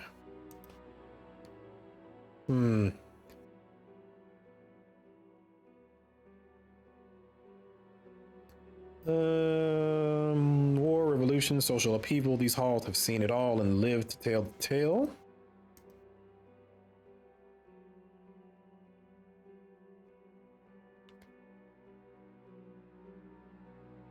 I look at you and I see the future that I want this country to have. The verse, curious, unafraid to quit. Okay, let's not do that one. I'm not going to do that one. And so it gives me no great pleasure to see how far this school and the city around it have fallen.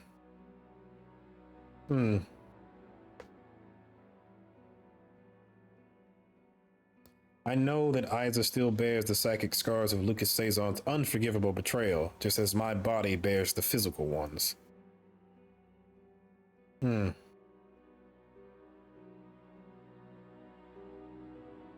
times of war, displaying insubordination towards your ruling house is tantamount to treason. Such disharmony is a microcosm of Rizia as a whole. Where is the trust this kingdom once had in its leaders? You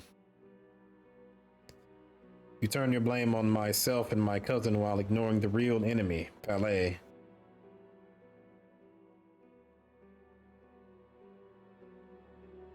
Yeah, let's go with that. Someone in the audience yelled, "Now!" A group of students in the middle row of seats stood up simultaneously. They removed their jackets to reveal white shirts with red fake blood splattered across them. Chanting, "Stop the war," they began filing out of the auditorium. The students and teachers in the other rows followed. "Stop them, Titus." "Right away, Your Majesty." He signaled to his other guards. They swiftly blocked the exit. The protesters surged toward the blocked doors. By sheer numbers, they managed to overpower the guards and squeeze out of the building. Only a few people remained seated. One of them was Vina. Holding eye contact with me, she elegantly rose from her chair, turned around, and left the room as well. Well, that turned into a bit of a shit show.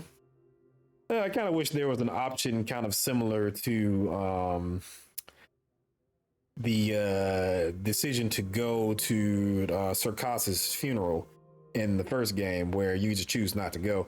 I guess I can understand, though. It's 750 years. It's the oldest institution in this country, and also Rico's there, so there are definitely reasons to turn around and go. But I do kind of wish there were some other ways around that. I encountered the same thing in my playthrough off camera. So, yeah. Before its emerge of torture prison, we saw that recently as well in the last playthrough. Kingdom of Rumberg meeting with Queen Livingston. So that means that this over here is not an event. Refugee crisis. Decide how to manage the refugees. The currents of conflict have swept numerous refugees into the arms of our country. Faced with the moral obligation to aid those in need, the destiny of the displaced people has ignited a call for action within our nation. Let's launch a large-scale humanitarian campaign.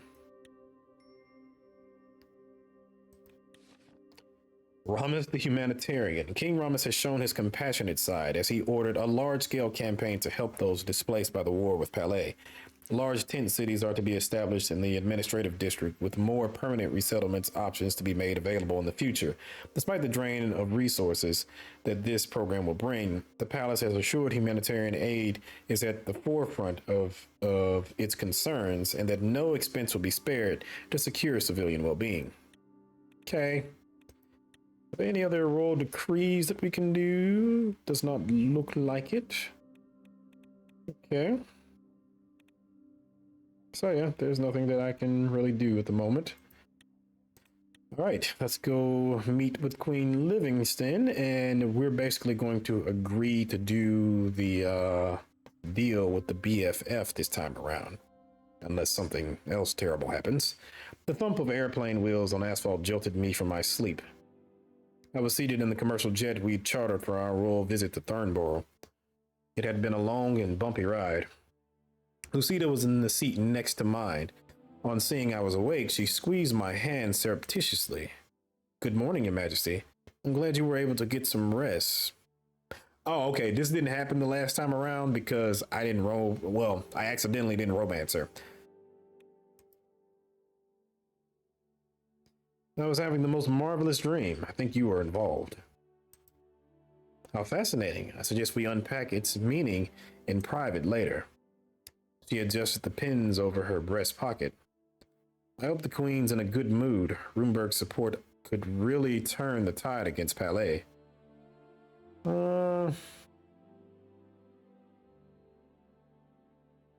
She's family. Family members support each other no matter what. Beatrice's only real family in Rizia is Vina, but she does seem to be fond of the princess. The plane's door slid open. An aide informed us that everything had been cleared for our arrival. Thornborough Airport, one of the biggest transportation hubs in Marcopa, had been completely emptied of passengers for our visit. As we descended the airplane stairs into the tarmac, a horn quartet played a jubilant fanfare. Photographers in a cordoned-off press area eagerly began snapping pictures. A red carpet stretched from the plane to a waiting motorcade next to a pair of limousines. Beatrice Livingston and the Rumberg royal family waited to greet us. The Queen's eyes brimmed with sympathy as I approached. She pulled me into an embrace. My dear, dear brother-in-law, you've gotten yourself into quite the mess, haven't you?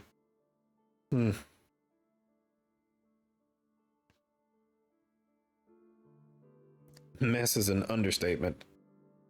Yes, well, fear not. She abruptly turned and regarded Lucida, who was standing behind me. Duchess Azaro, your reputation precedes you. Lucida performed a graceful curtsy. Pleasure to finally meet you, Your Excellency. I hope you've only heard good things. Her eyes traveled from Lucida to myself and back. She smiled insincerely. Why, yes, of course. Let's not delay. We have a full program of events planned at the Emerald Palace. She cursorily introduced Lucida to King Consort Boris and Prince Bradley. I exchanged greetings with the two men. A chauffeur opened their limousine door, and they stepped in. Queen Beatrice, Lucida, and I were escorted over to a second car. Gotta say, though, why is Lucida with me here? I mean, granted, I understand, we're supposed to be here for diplomatic reasons and stuff like that. And I guess I could make the case that, like, she's here because she's my advisor for the military, etc., etc. But wouldn't that be highly suspicious to turn around and bring her with me? No, no. I kind of feel like this should have been an option as opposed to just bringing Lucida with you. That's mighty bold to turn around and do that.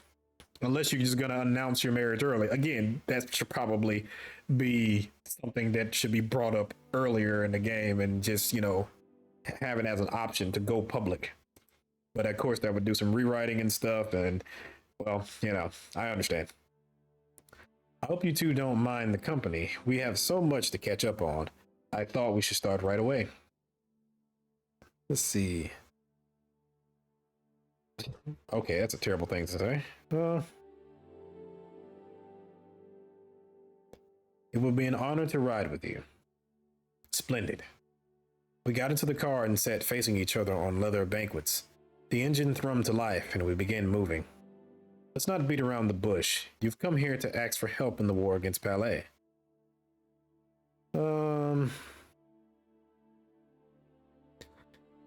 are correct, Your Excellency. Will Rumberg come to our aid? Naturally, I would love to have a hand in the surrender of that self-styled Duke Reinhardt.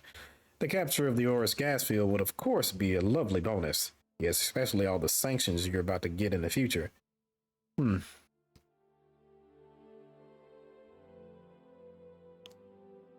It would, wouldn't it? Let's not get too far ahead of ourselves. Agreed. We have a war to win first. Lucida smoothly cut in.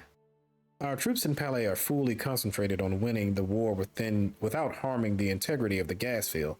Any support you can offer will surely increase their chances of success. I should say so. I need to remind you of the superiority of Rumberg's military technology. Lucida forced a smile. Actually, Your Excellency, the capabilities of the Rizian military have grown by leaps and bounds since the beginning of King Rames's reign. But yes, our industry is still in its infancy compared to yours. Beatrice nodded proudly. We shall prepare a sizable shipment of our very finest equipment. Ka-74s, grenades, body armor, all will be at your disposal. I have a few more specialized requests.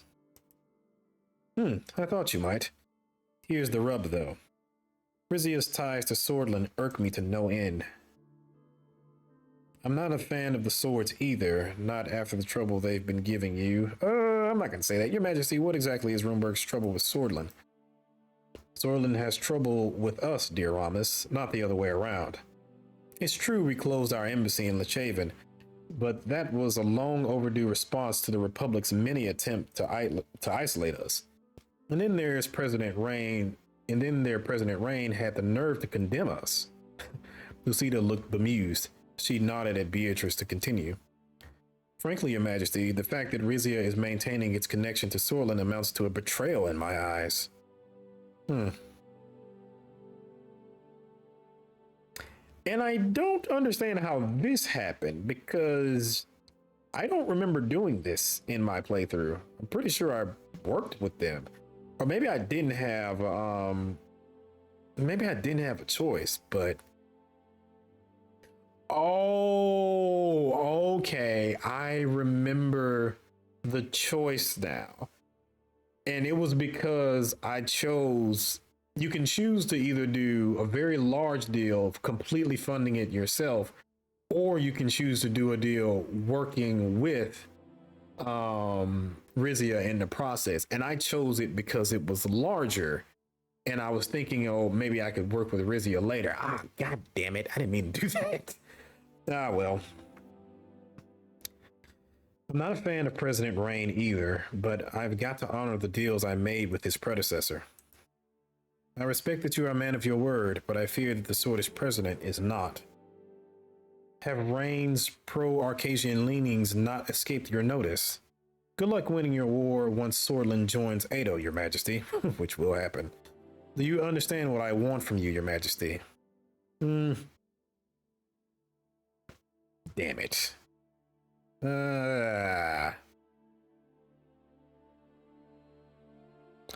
Your Excellency, I assure you our partnership with Rumberg is more valuable to us than our foreign connections. That's not true, because you're going to get sanctioned to hell. And I am possibly going to make the Intermarcopan Alliance or whatever in the south. And you're going to kick me out of grace in the process. So But I'll just say this to put on airs. Then I kindly ask you to prove it. Stop associating with the swords, and I will consider offering you additional assistance. Is there anything else our kingdom can do for you instead? I do have one rather unconventional suggestion. You could sell us your port of Monkey. What the fuck?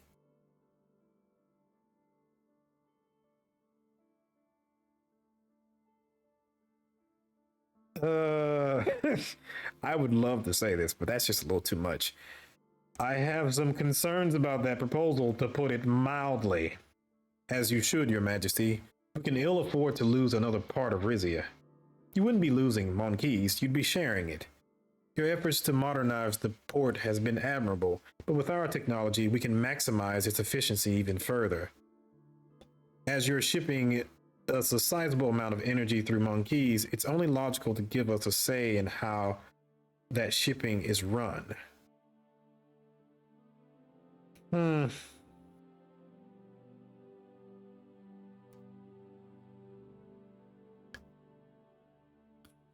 God. And I didn't even remotely consider this the last time around. Well, I guess we're just not going to get that additional support from them. And I guess we'll start breaking away from them earlier. I mean, again, my military is OP, so it's not like it's that big a deal. And we do have our three alliances helping, well, our two alliances helping us. So, what you're saying makes sense, but I still have reservations. Understandable, but time is of the essence in war. We do not need to resort to desperate measures to win the war, Your Majesty. We should not relinquish control of a critical asset for the sake of some extra artillery. We will not sell Monkeys nor make any other concessions. We will win with the equipment we have. Beatrice sighed. Very well. May Das be with you and your troops. Now, is anything else on your mind? Let's see.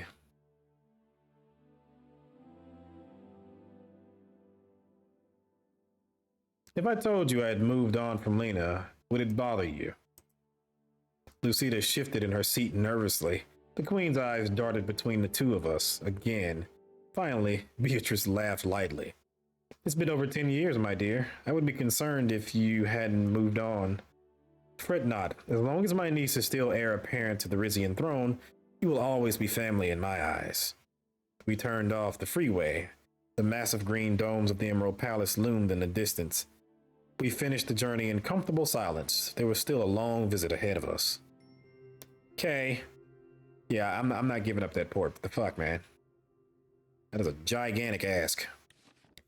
Rizia and Runeberg reaffirm alliance. Following successful negotiations between Queen Beatrice and King Ramus, both partners have, as expected, agreed on strengthening cooperation between both our kingdoms. Historically, our nations have been tied together, even including a blood tie between the late Queen Lena and our very own Ramus. We at the Royal Herald are looking forward to an era of increased cooperation.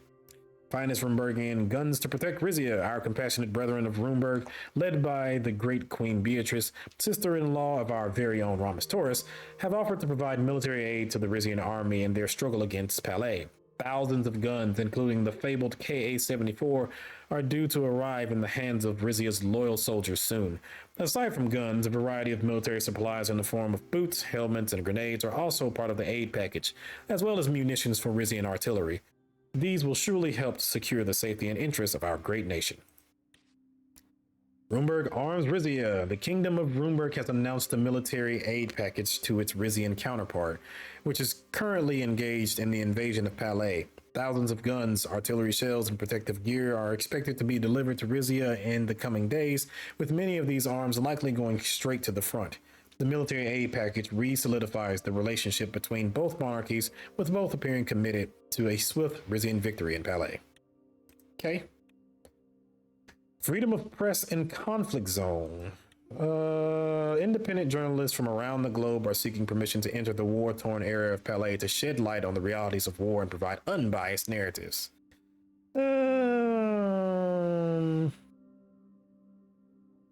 Deny access to maintain operational secrecy. I did this last time as well, too.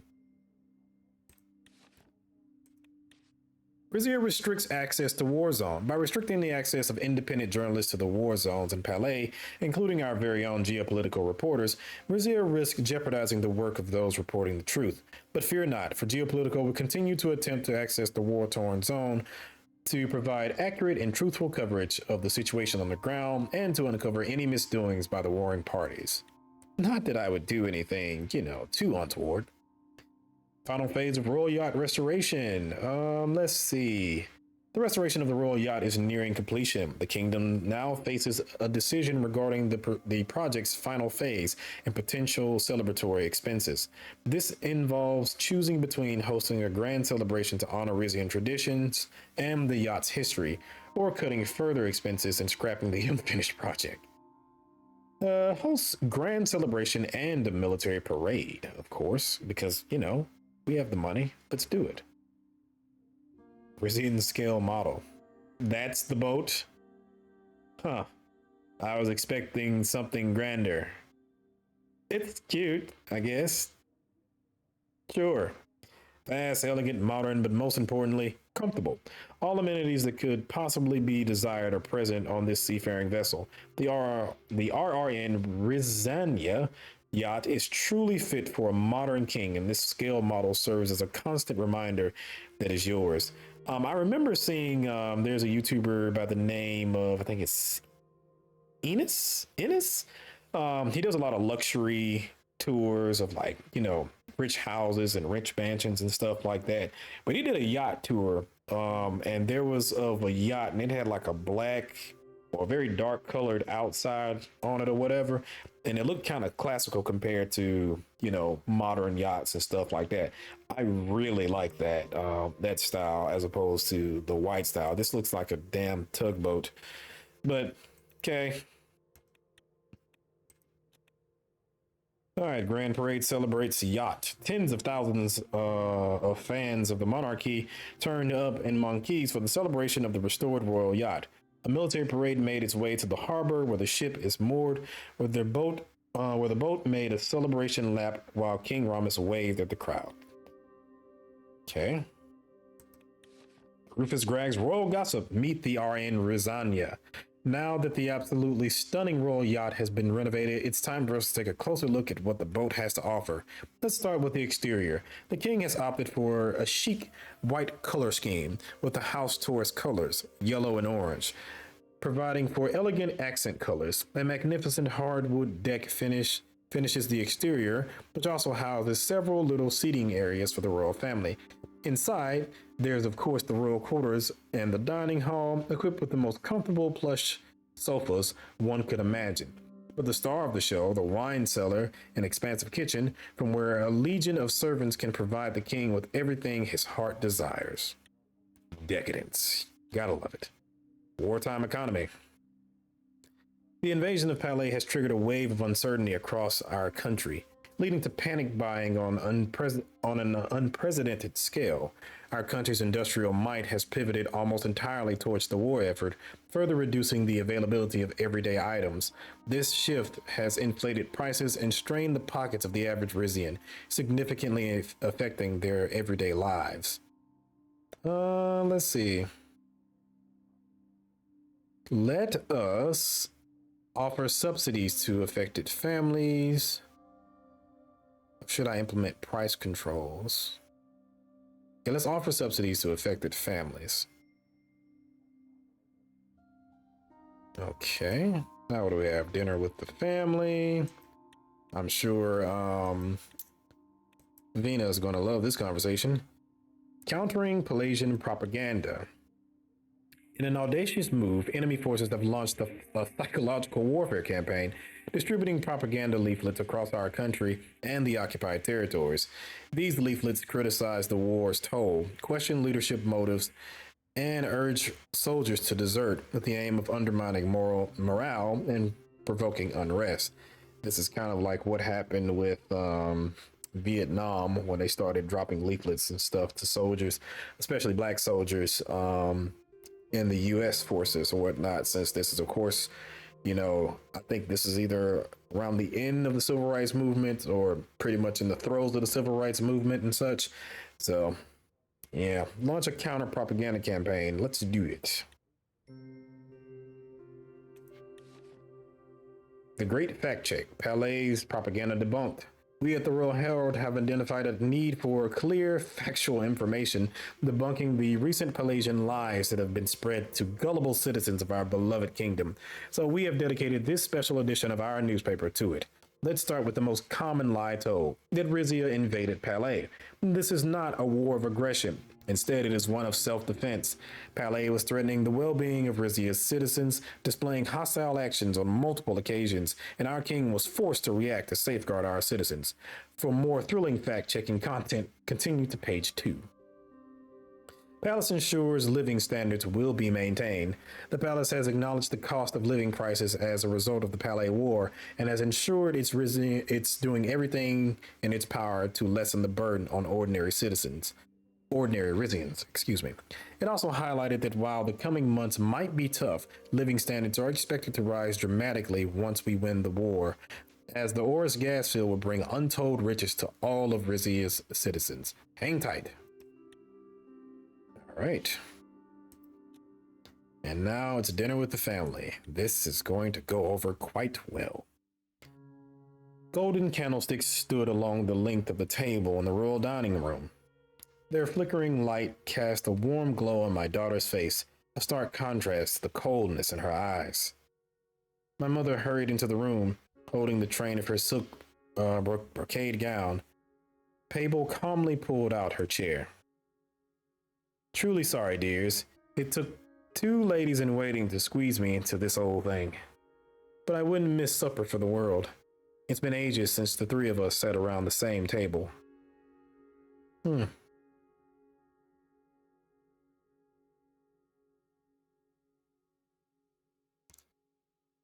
The 4 of us, isn't that right, Pabel? My butler demurred, smiling. You honor me, your majesty, but I'm only here to serve. Pabel rang a small bell. An army of kitchen staff materialized around the table, bearing plates of food. He fastidiously wiped the dust off an ancient-looking wine bottle before pouring glasses for Vina and my mother, then me. A rare Contivo Grand Cru, bottled in 1926, days prior to the uprising. I bet it's aged more gracefully than I have. The others laughed politely. Heavy is the head that wears the crown, but even heavier are the under-eye bags. Pabel bowed and disappeared back into the kitchen. I looked down at my plate. Dinner tonight was monkey's lobster with rice and plenty of butter. Your father couldn't stand lobster as a child, Vina. I could only get him to eat it by telling him it was a magical creature called the sea pheasant. Wait, there's no such thing as a sea pheasant? My mother snickered. Vina didn't respond. Well, Vina, are you enjoying your dinner? Yes, father. Vina picked at her food, still preoccupied. She slowly and deliberately put down her fork. I can't bear it anymore, father. Did you do it? My mother went pale. She shot Vina a look of warning. Honey, please, not at the dinner table.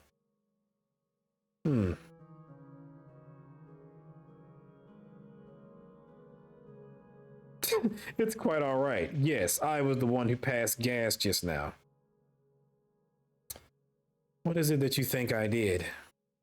My daughter stared at me with hollow eyes. You never liked Manus. You made that obvious enough. You sent him to Palais to keep him away from me. He's no soldier. He could die at any time.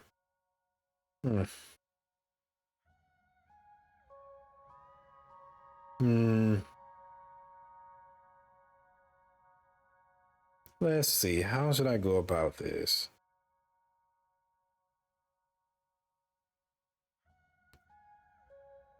Sweetheart, I know you're sad, but there's no reason to take it out on me. Don't bloody patronize me. I know what you are. Vina seemed close to tears. My butler discreetly offered her a kerchief. No, thanks, Pabel. But I'm fine. She turned back towards me. This is what you do to people you hate, isn't it? Why, I wouldn't be surprised if you're the reason Mother Mother, she started sobbing. Estella rushed over to her side of the table and embraced her tightly. There, darling. Let it all out. It seems like the end of the world now, I know, but you've got your entire life ahead of you. You'll fall in love again, and you'll look back on your present self and laugh at what a silly little girl she was, getting so hung up over someone she barely even knew. Vina took a long, shaky breath. Your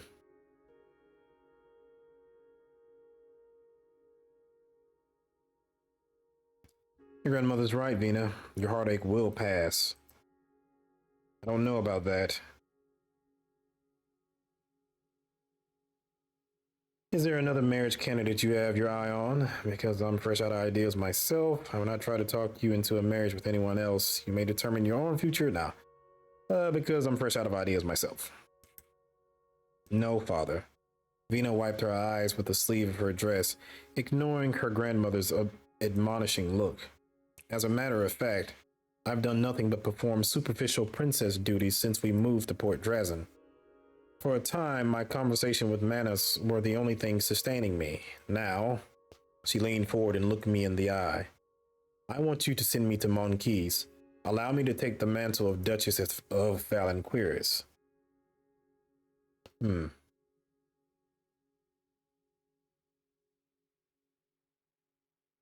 You're only 23.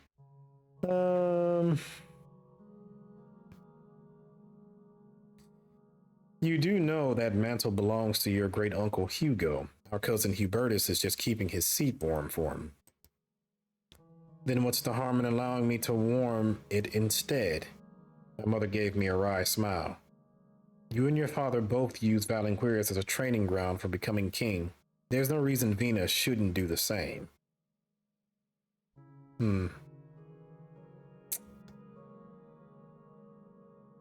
Well, I guess I could throw her a bone. Yes, all right. From now on, Vina Torres will be Duchess of Valenqueris. She broke into a wide smile. Thank you. She rose and pushed in her chair. This has all been rather overwhelming. May I please be excused? Without waiting for an answer, she elegantly exited the dining room, brushing past Pabel on her way out. My mother looked bemused as she watched Vina leave. One moment she's ready to accuse you of murder, the next she's taking her rightful place as a Taurus. It's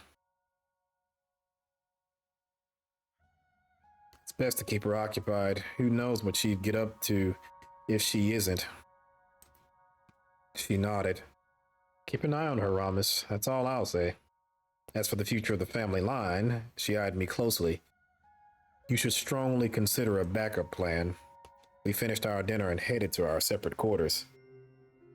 Yeah, the last time I did this, I think I made her regent, or something like that. Because again, the same thing happened.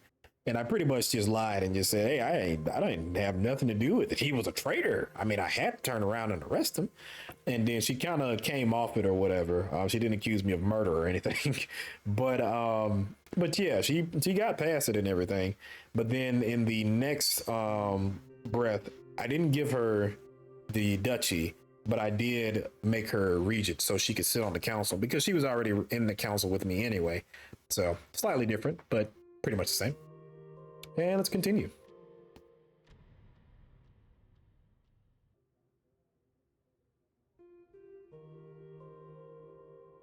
All right. Let's see what we have here. Guild of Royal Allies.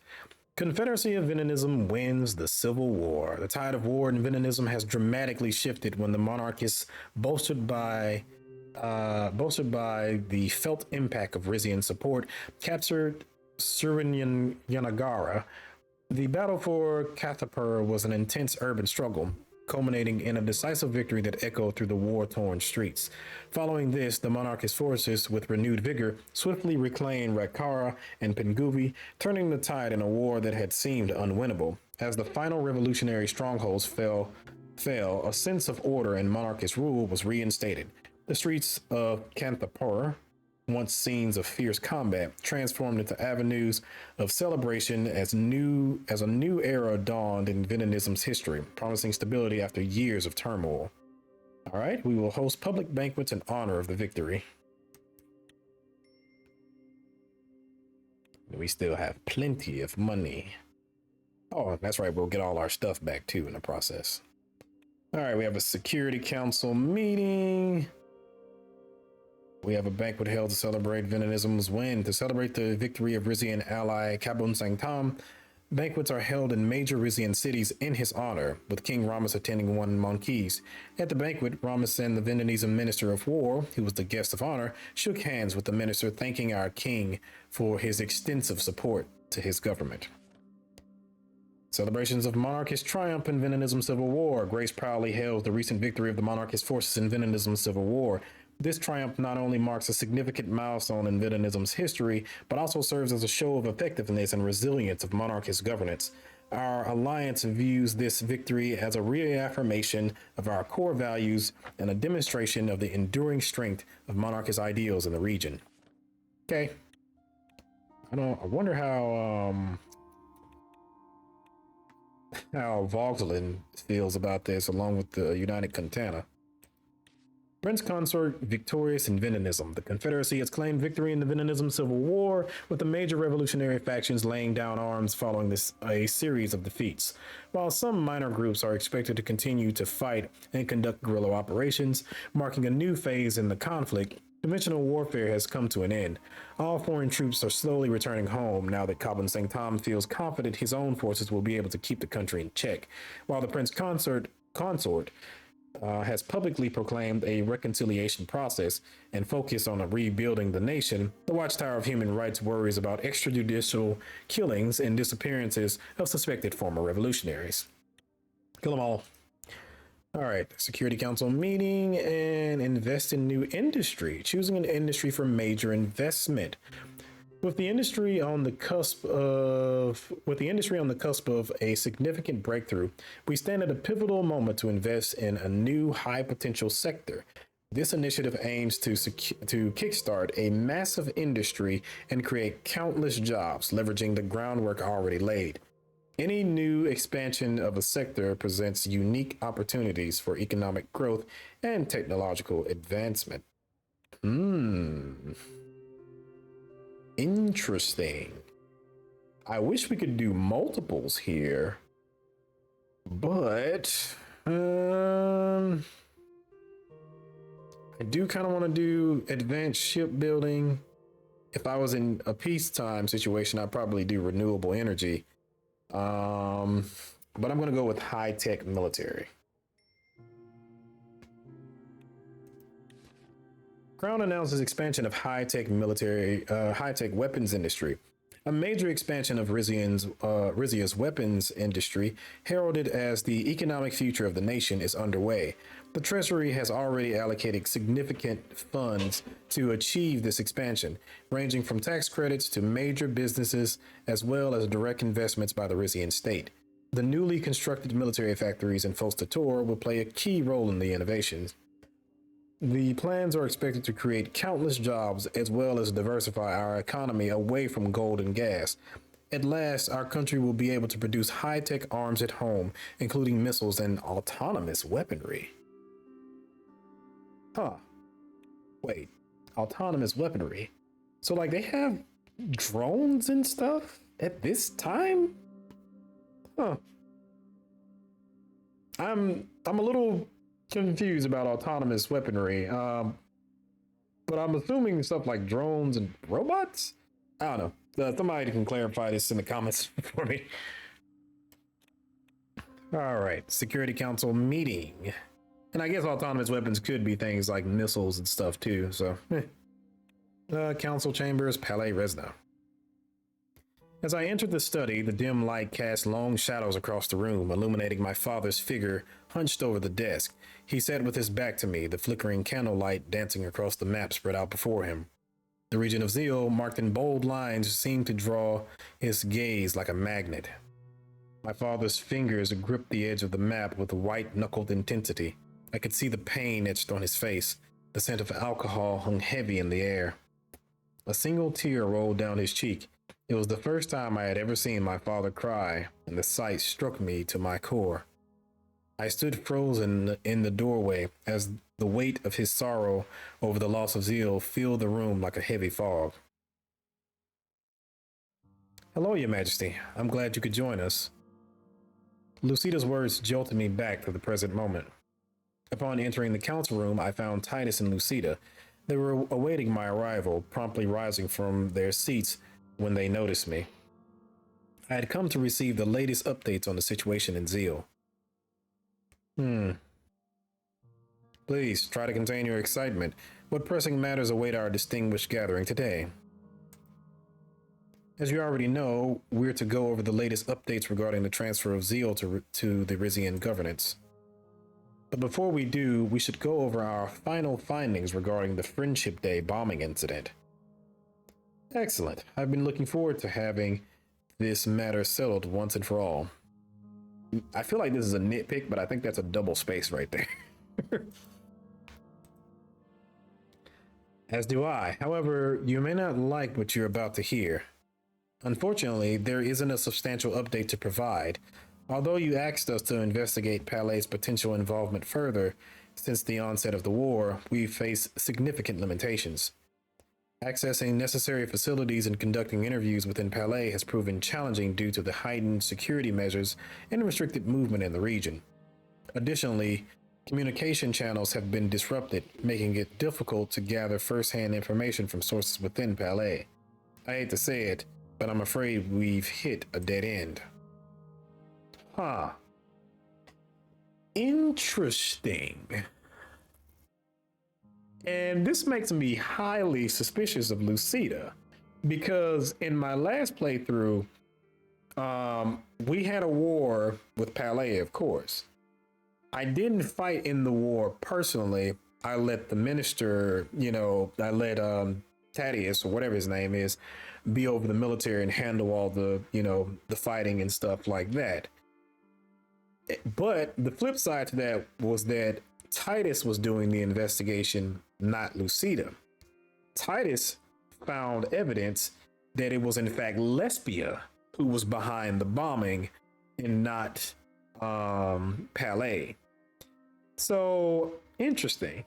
And again, we were in a war situation, so I find it interesting. Now, granted, I did bomb certain cities to hell when I was playing, when I played the war games or whatever. But yeah, that makes me very suspicious of Lucida. And I have seen some spoilers about the investigation into the king's death and stuff like that. Apparently everybody's guilty, so maybe that has a play into it. But yeah, also sorry, spoilers for that. I appreciate your honesty, Lucida. It's a challenging situation. There's only so much you could have done. Thank you for understanding, Your Majesty. I wish there was more I could do. Well, if there's nothing left to discuss regarding this matter, I suggest we move on to the issue of Zeal's impending reunification. Lucida nodded slightly, indicating her agreement. As you're aware, Wayland's 3-year probationary period, as Smolik called it, is coming to an end. If they uphold our agreement, we could see a peaceful transfer of governance in a few months. If being the key word. Yes, Smolik doesn't have the most reliable track record when it comes to keeping his promises. What are the chances that he'll follow through? Here's where we are regarding the progress on Zeal's return, Your Majesty. At the moment, our chances of a peaceful transfer are highly unlikely. With all that in mind, I suggest reviewing the contingency plan we made for the return of Zeal in lieu of an agreement with Wayland. Agreed. Let's explore our options. The way I see it, we can either approach this diplomatically or, if necessary, take a more aggressive stance. Let's begin with the... let's see. I'd like to hear about our less than diplomatic approaches. We still have Suamina at our disposal. Further support of their operations could be an effective option. However, given the simultaneous operation of the Ariana Tourist Association, we might need to reassess our strategy due to their ongoing conflict with each other. It may require throwing our complete support behind one faction at the expense of the other.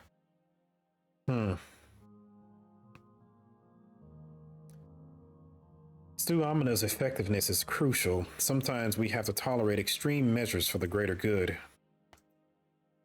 Yes, however, when it comes to Suamina, the drawbacks may outweigh the benefits.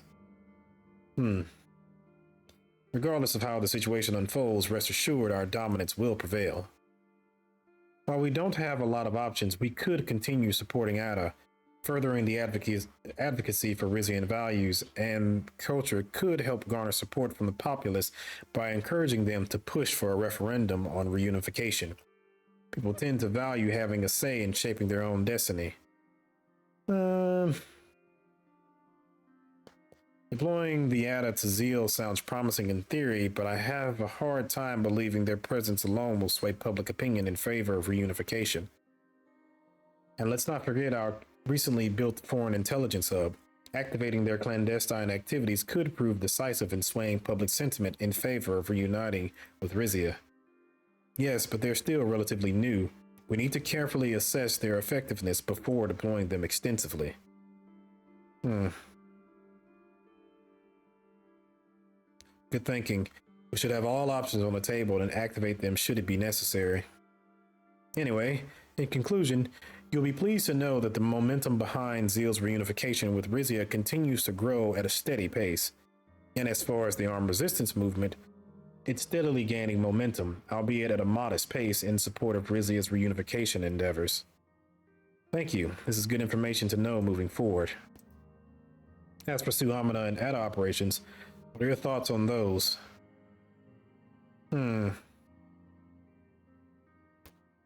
believe both organizations continue to play an important role in Zeal. Continue funding both Ada and Suamina. Yes, Your Majesty. I'll get right on it.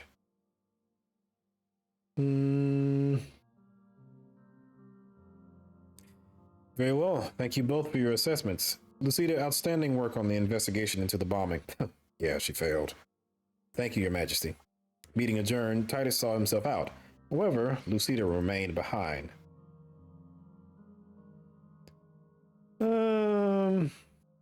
Something on your mind, Duchess? A teasing smile adorned Lucida's face. Just thought I'd see what your plans are for the rest of the day, and if you needed company. I thought you'd never ask. With Lucida offering an approving smile, we departed from the council room and headed to my private quarters shortly afterwards. Good God. Anticipation and anxiety mount as Zeal's transfer of governance nears. With the imminent transfer of governance from Wayland to Rizia slated to occur, anticipation and trepidation over Zeal's return mounts. The prospect of Rizia reclaiming control has stirred excitement among citizens, eager for renewed sovereignty after Wayland's extended stewardship of the territory in the aftermath of the Friendship Day bombing. However, lingering uncertainties about the transition process has fueled anxiety.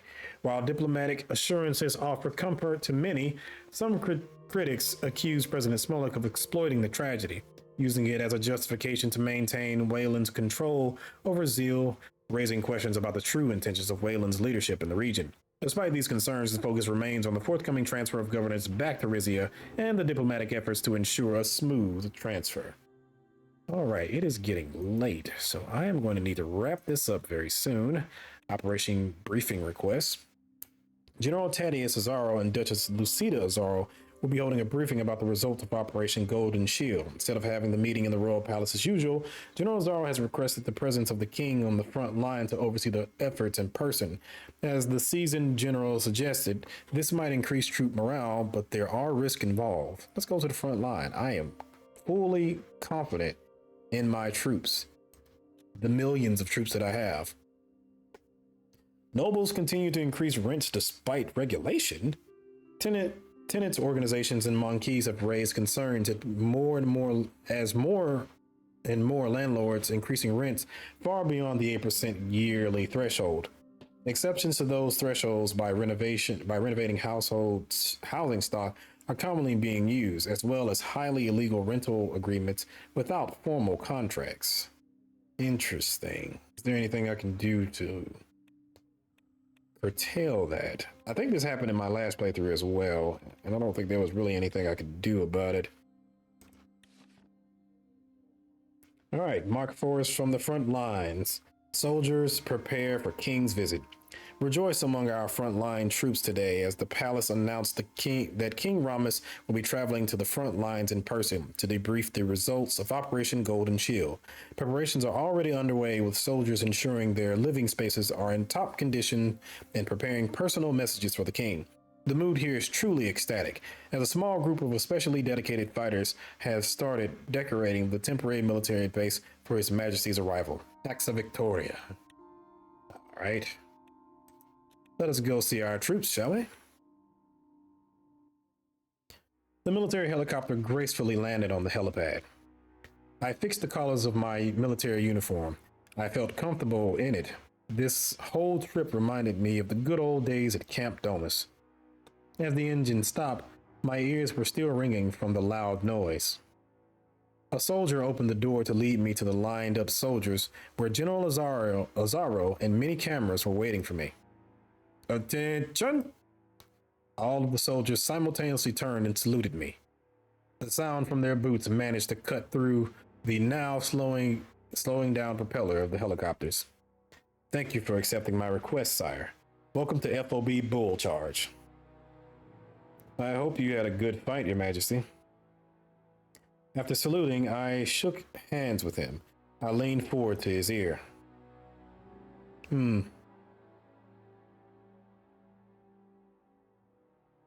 Let's get the questions. We have much to discuss. It's great to be here. I wanted to see the front line with my own eyes. Yeah, let's go with that. I'm glad to hear that, Your Majesty. Duchess Azara will be arriving shortly after the protocol and dinner, but for now, please look around you. I can feel the excitement in the air. They see their own king come by their side. He was right. The pride of the soldiers could be read from their faces. He turned around and saluted the soldiers. Glorious Axa Rizia. Soldiers joined in and chanted the words in unison. We then proceeded to inspect the soldiers. I shook hands and saluted until I lost count. We stopped in front of a soldier, at least 2 meter tall man with many scars on his face. He looked proud and boastful, towering over everyone else. This is Major Tigris, hero of Fort Ailes. He single-handedly eliminated 32 enemy combatants, a record. One of the best men I've ever seen in my days in the army. The giant kneeled before me obediently.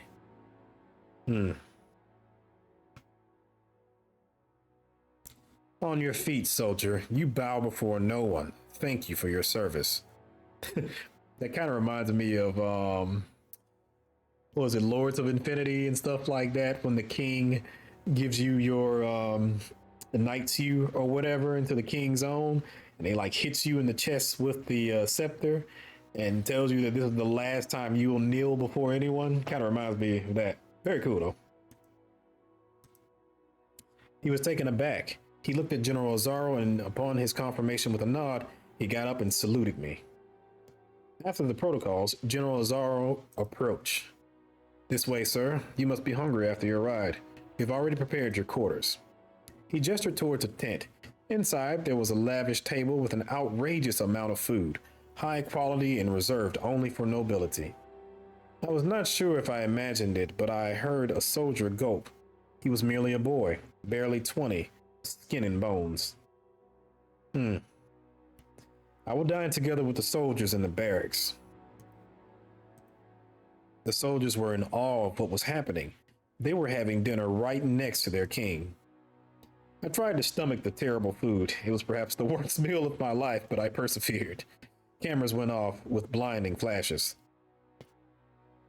The rest of the dinner was rather uneventful. I talked about my time in the military, getting a few laughs from the funny stories I told. After the meal, a soldier came by to let us know that Duchess Azaro had arrived. We moved to another tent. Your Majesty, General Azaro? Let's see. Proceed. As you wish, sir. To speak the truth, we are winning this war, sire. He handed me a stack of papers pertaining to the operation results. Tell me about the numbers. How many do we have? How many did we lose? We're left with more than 20 divisions in total, including our Navy. Less than 10 divisions in total have perished in the battlefield. Our intelligence reports indicate that the enemy has taken mass casualties. Latest numbers state that we have successfully destroyed more than 20 divisions. We are showing them the might of Rizia, and they fall like flies left and right. What did we capture so far?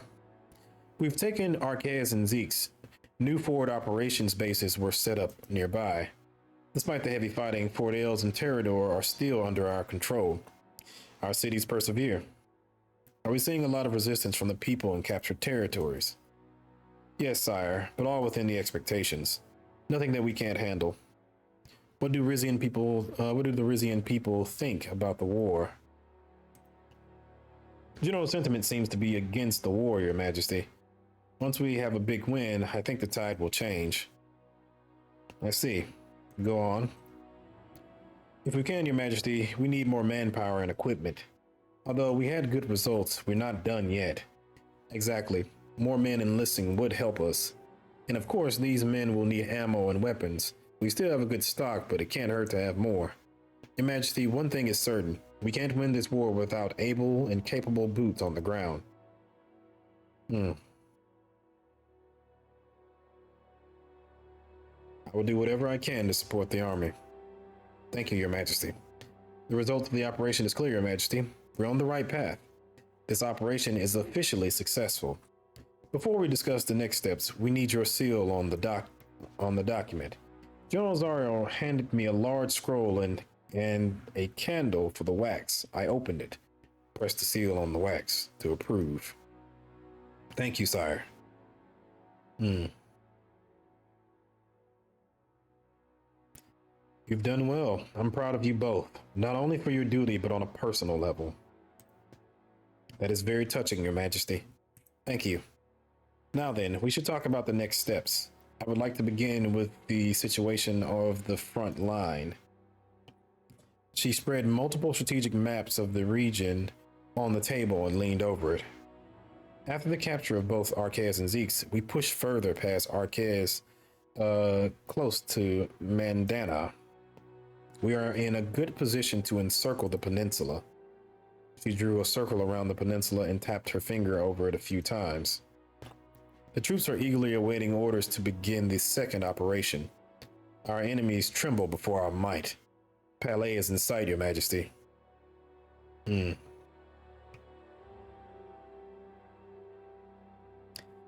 knew that our cause was just. We will take back what is rightfully ours. Yes, Your Majesty. We won't win this war without information, which brings me to the following topic. This time, another stack of papers were on the table, some of them having photographs of what seemed like battleships at night. We need to talk about the enemy positions. The information from the front line, combined with the tips from our spies and the Rizian Foreign Intelligence, indicate heavy preparation by Pelasian troops.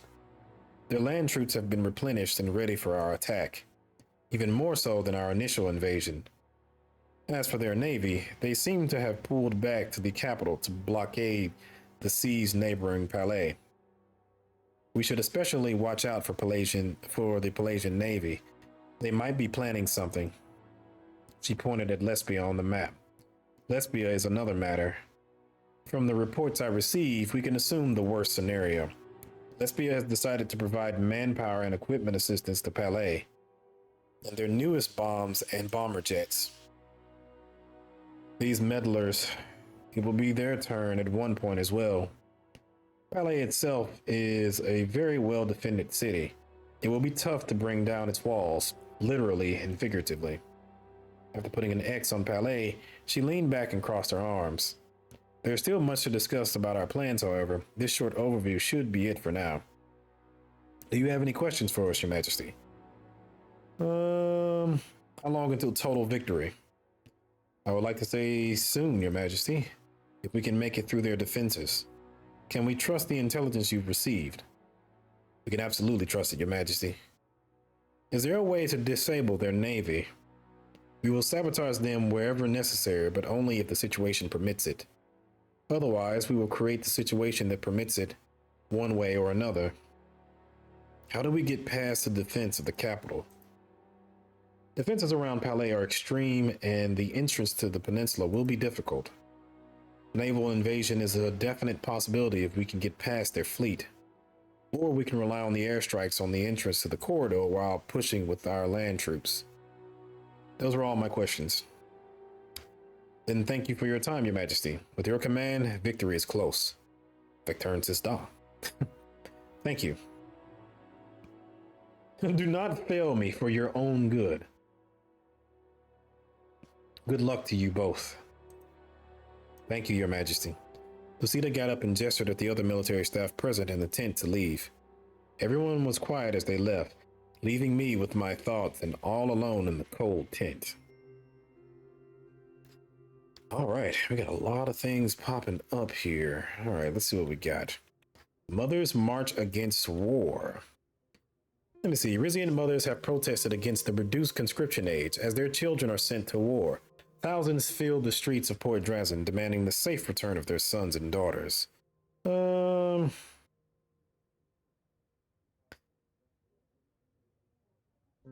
Strengthen conscription with patriotic campaigns. Yeah, let's go with that.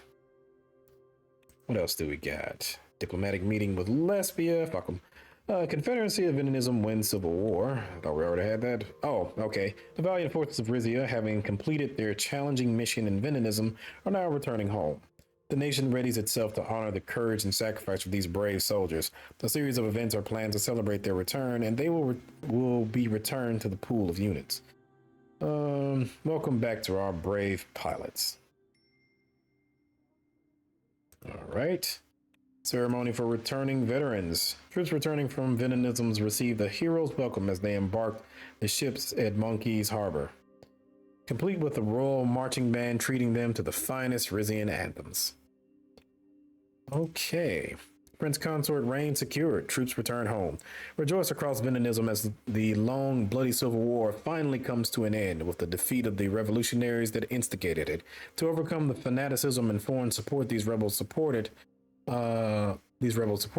Venenism's valiant Prince Consort called on foreign aid, and King Ramus answered. Now our brave troops are returning home from their mission, with the welcome back ceremony taking place in Monkeys. Mark Farris from the front lines, reason to enlist. A bit of a special edition today, as many brave citizens fighting in Palais have requested me to plead for additional soldiers to join them. They need your help to secure victory. Here's what you can do. Sign up to your local recruitment bureau. Get the unique sign-up bonus of 200 guilders and come join us. The camaraderie here is unrivaled and you will make friends for life defending our fatherland. Axa Victoria. Boycott Wayland. The Royal Herald supports the boycott of Wizard goods and culture exports originating from the Zeo region, called for by the Ariana Tourist Association.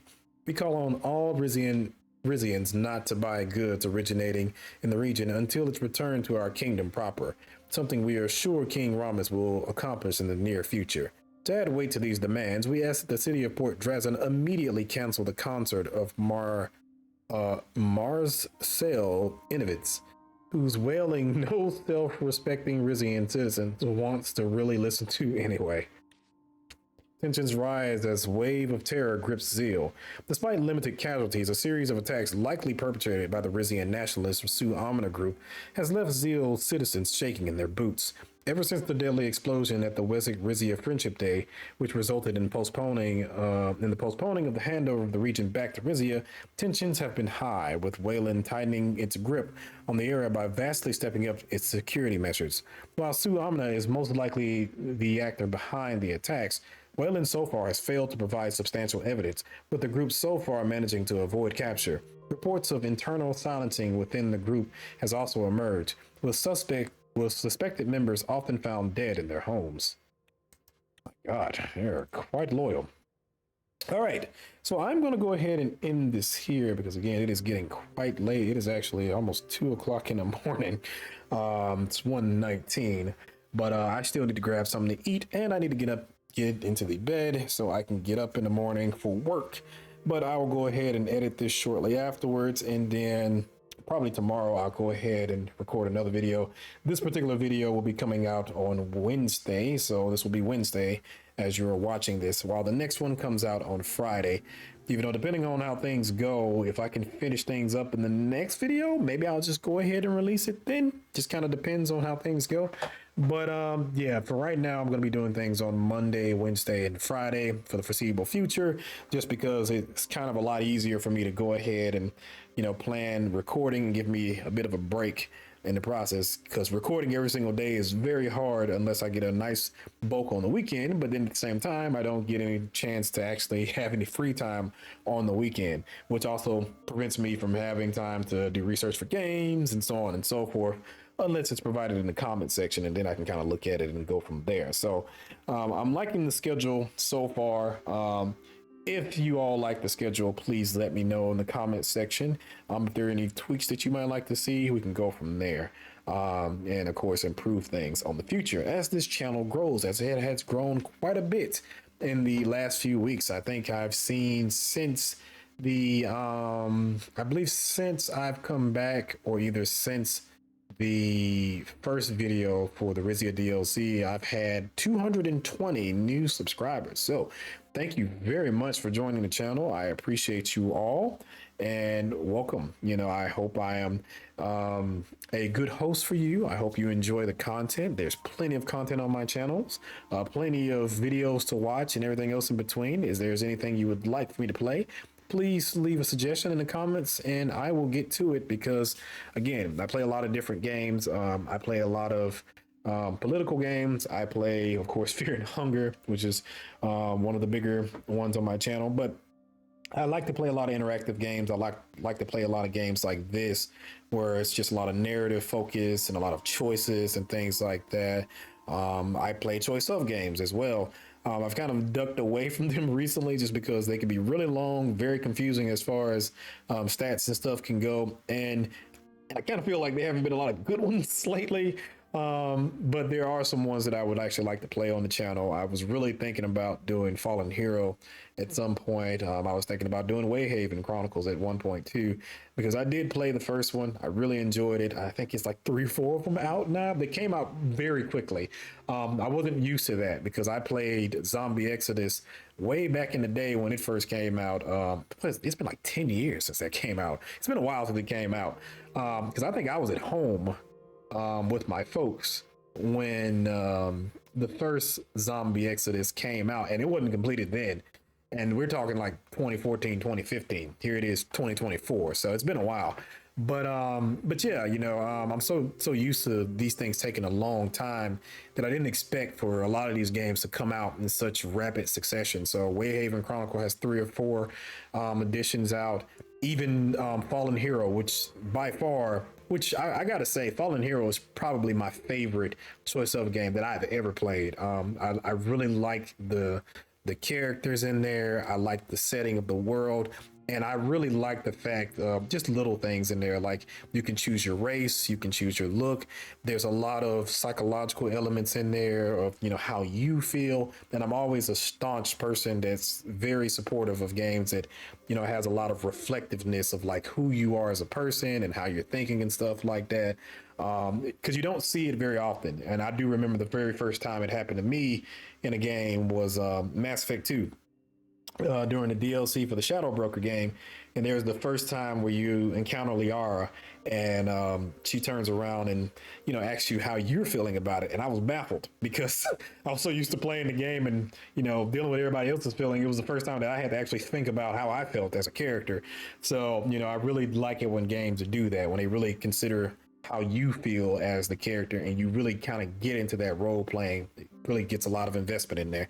But anyway, I've ranted and raved for far too long. I didn't mean to just speak for this long and such, but just some thoughts that I had right there. So if you like the video, like the video. If you'd like to see more content like this, subscribe. I have a lot of things on the channel, and I will have many other things in the future. If you have any questions, comments, or concerns, please feel free to leave them in the comment section, and I will get back to you as soon as I possibly can. So thank you for watching. I'll see you in the next one. See ya.